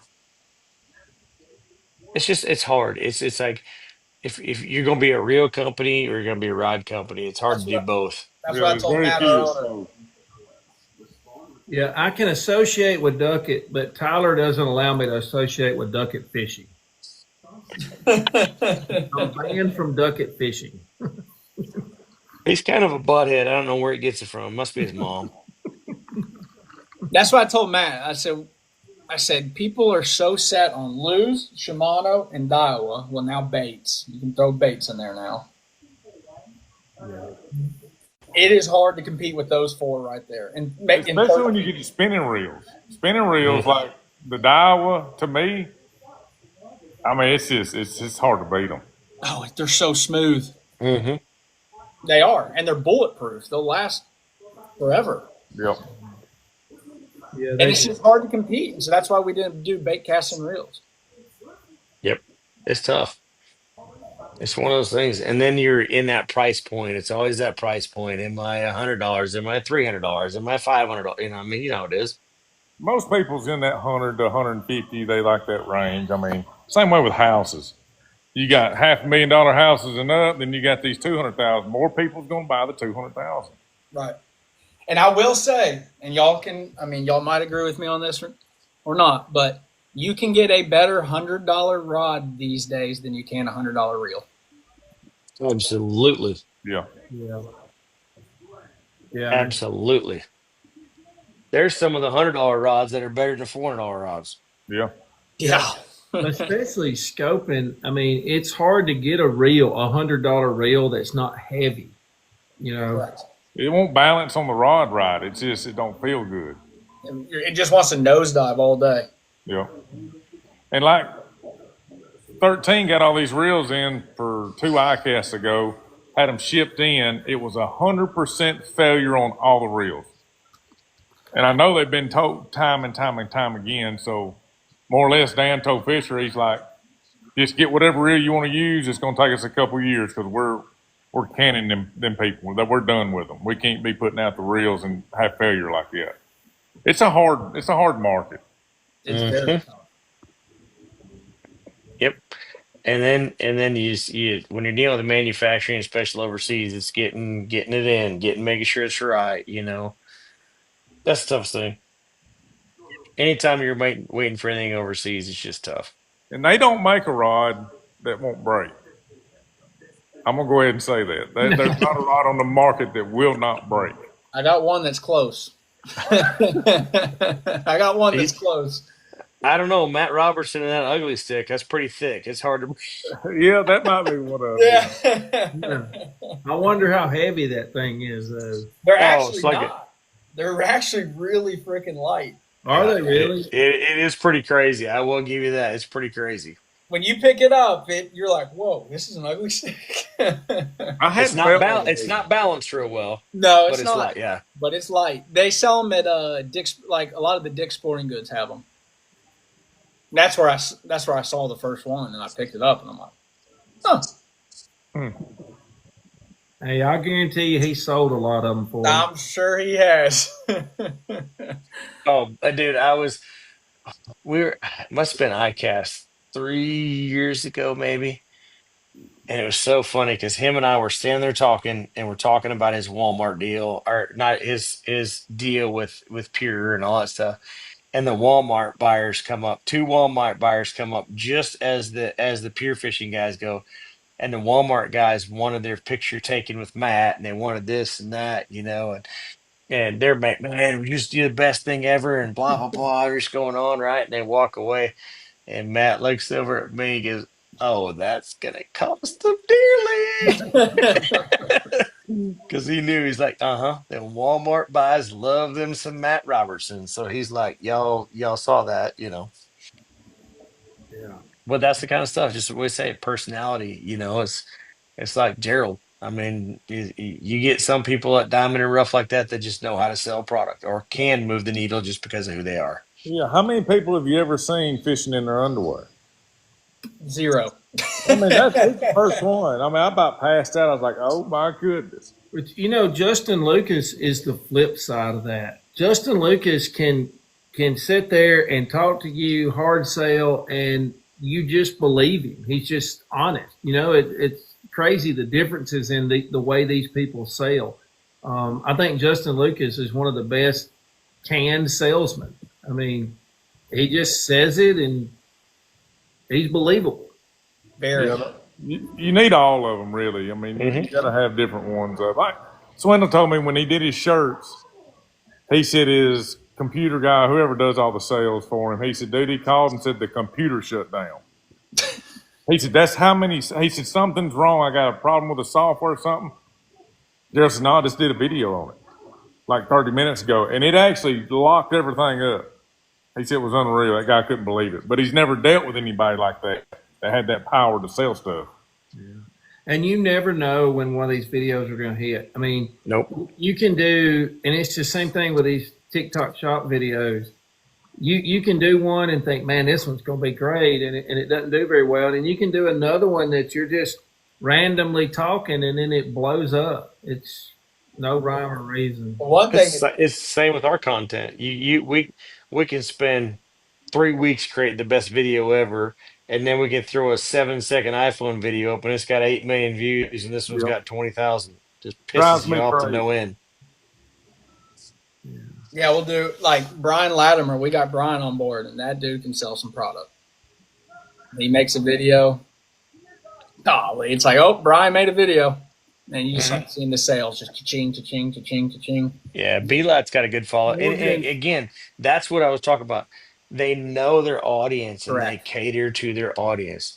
These guys have to understand, man, figure out your followers. If you got an engagement, because somebody we were talking earlier about views, right? Yeah, views are great, but you know what? You got 1 million views. Well, 900,000 of those views were 3-second views. That's it. Right. You got 3-second view because I was scrolling and I stopped and then I scrolled up. That's it. It counts as a view on your analytics, but your whole chart went down like that. Show me the engagement. Show me the guys that have 10,000 followers and they're engaging 8,000 people and their comments that's the people that you look at harder.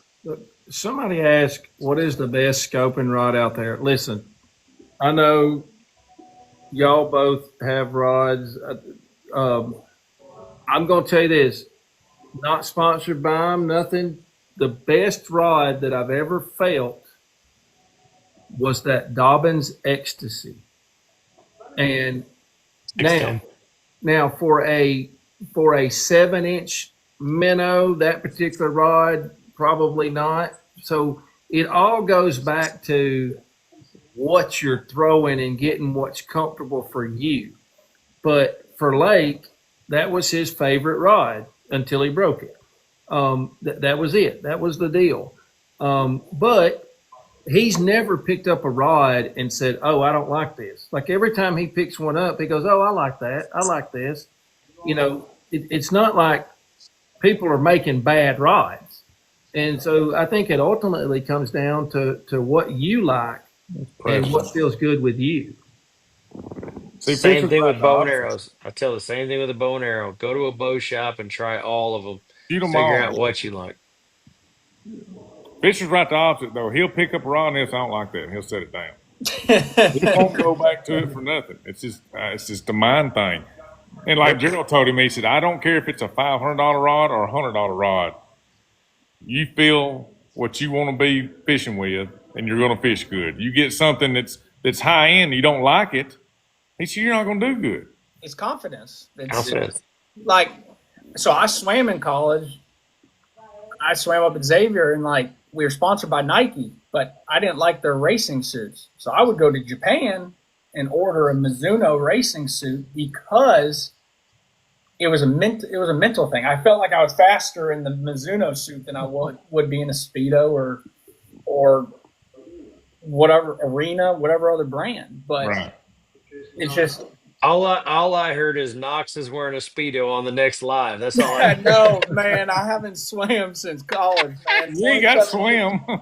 I haven't No. swam since So you're saying you wore a Speedo, Knox? back in the day. we I was a we can lot only better see shape. chest up. Chest up. I can see Knox at the Bassmaster Classic next year modeling a banana hammock all around the booth. Bass Move Speedo. I Yep. could see, actually, I could see Slick doing that before anybody on it. I'd do it in a heartbeat. I know you would.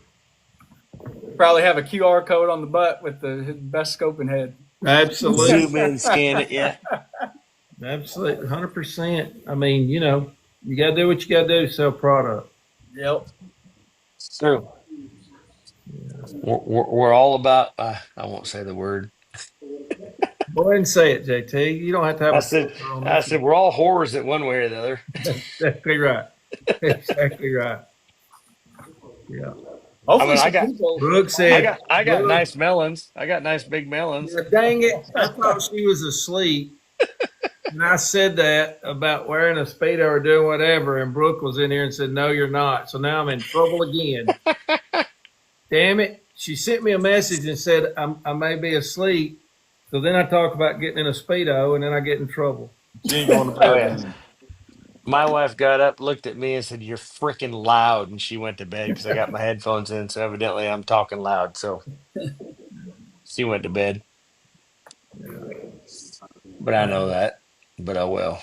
Well, I appreciate y'all coming in. I wanted to bring Knox in tonight and talk about them buying Profound Outdoors. And JT, it's always good to get you in. And people love. I mean, these guys love. I've seen so many comments of people loving to hear this side of the industry and Yeah. how things work and you know what the brands want from people and what they look for. I love when we get you in like that. So. I appreciate it, man. I was just Yeah, sitting thanks there for having bored me. watching TV. So, but yeah, get Knox my information. I'll Yeah, do- I'll give you a shout tomorrow or something. Sounds good. I'm gonna be in Kansas sweating our butt off in 105-degree weather doing a freaking photo shoot. No, I'm down here in Conroe, and it's been so hot. Water It's temperature 96. miserable. It's supposed to be in the 80s here next week. It's cooling off. Yeah, our heat index was 109 today. Yeah, our water temps are 96.5. Oh wow! Yeah. I thought we were about at 87. Yeah, it's hot.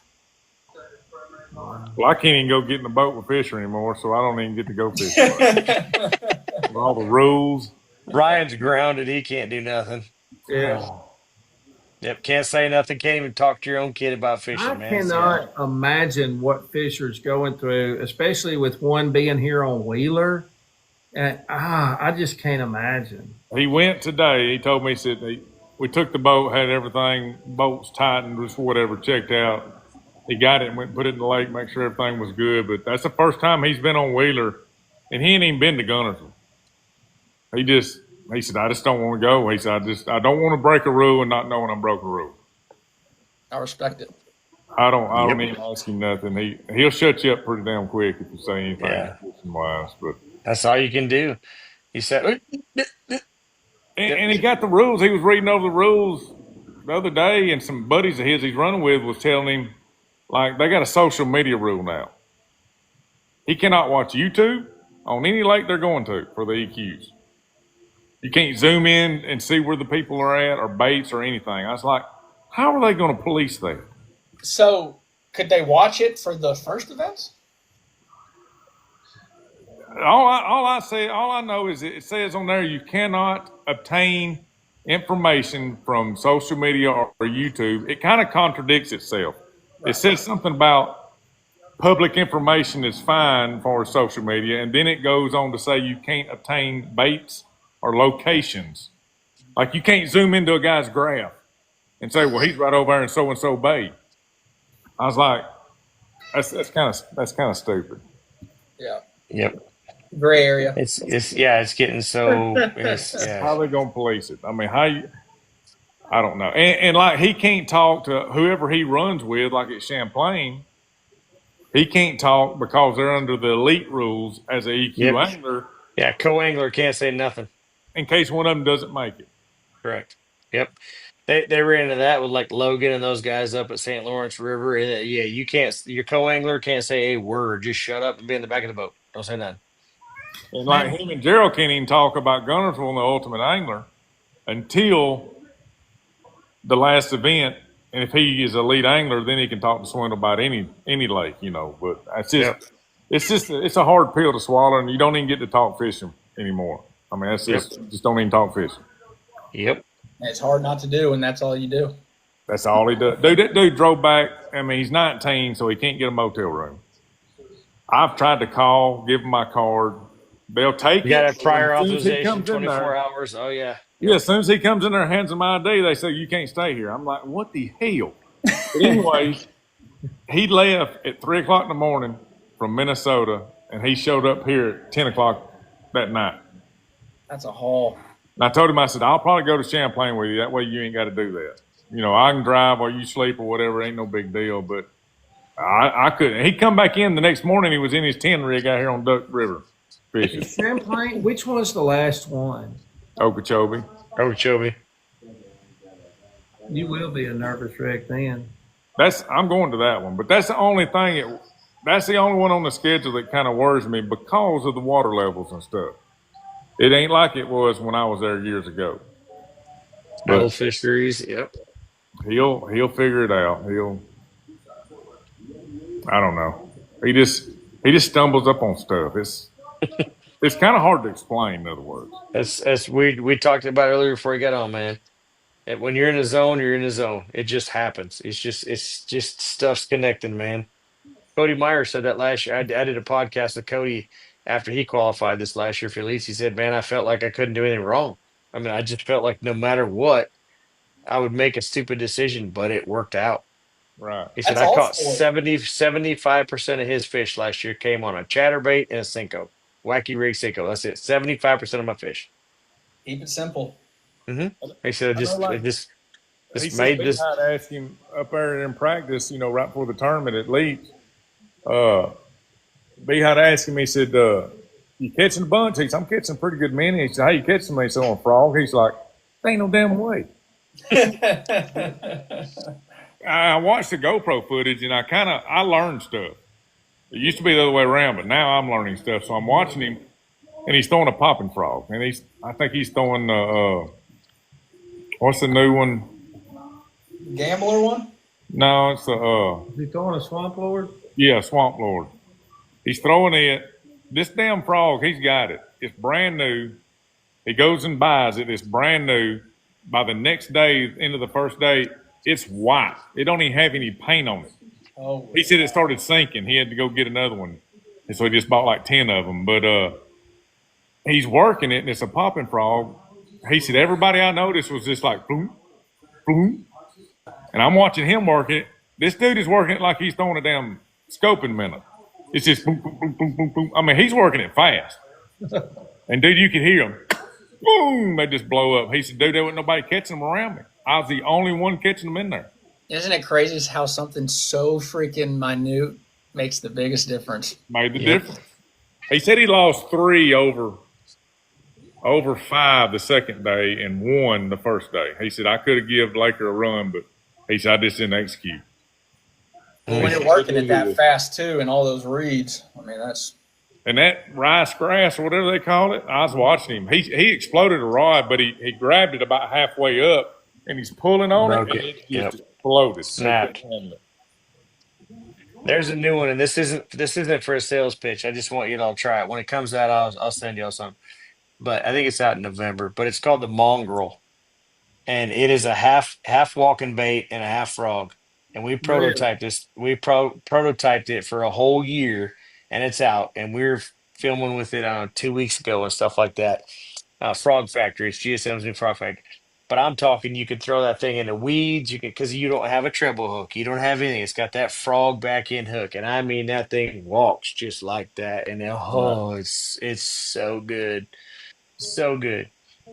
We shipped a few. We shipped several. We shipped what I shipped what I had in my office to a few anglers up there, up in the elites, just to say, hey man, if you guys can get it, because you can't get it snagged. It's just one of the things. You got the frog and you got the walking bait, which is like you said, something different, and it's got a rattle in it, so you've got something different. But it's I think it's so good. It took a long time to perfect, but He loves stuff like that. He always has. He just, I mean, who don't like a damn frog bite and a top water bite? Yeah. I mean, he said, he said, I left my scope off. He said, I knew I had to go catch a smallmouth or two to get up there. He said, but I thought I could catch 15 to 16 pounds every day on this largemouth and just go scoping after that. And of course, he's throwing a dice up there and stuff like that. But the rod, though, you have to have a little bit of tip. It's just hard to work. Like a lot of people, why don't you just throw it just a broom handle? Can't. I guess you could in that grass, but it kills the action of the damn bait. it doesn't have the movement, especially if he's twitching it that fast. I mean, you need that tip on there. I don't know. Well, I got to run, fellas. Yep. Me too. It's Y'all time take to care. go to bed. Thank y'all for coming in. Appreciate y'all. See you guys. See y'all. Yep. Take care.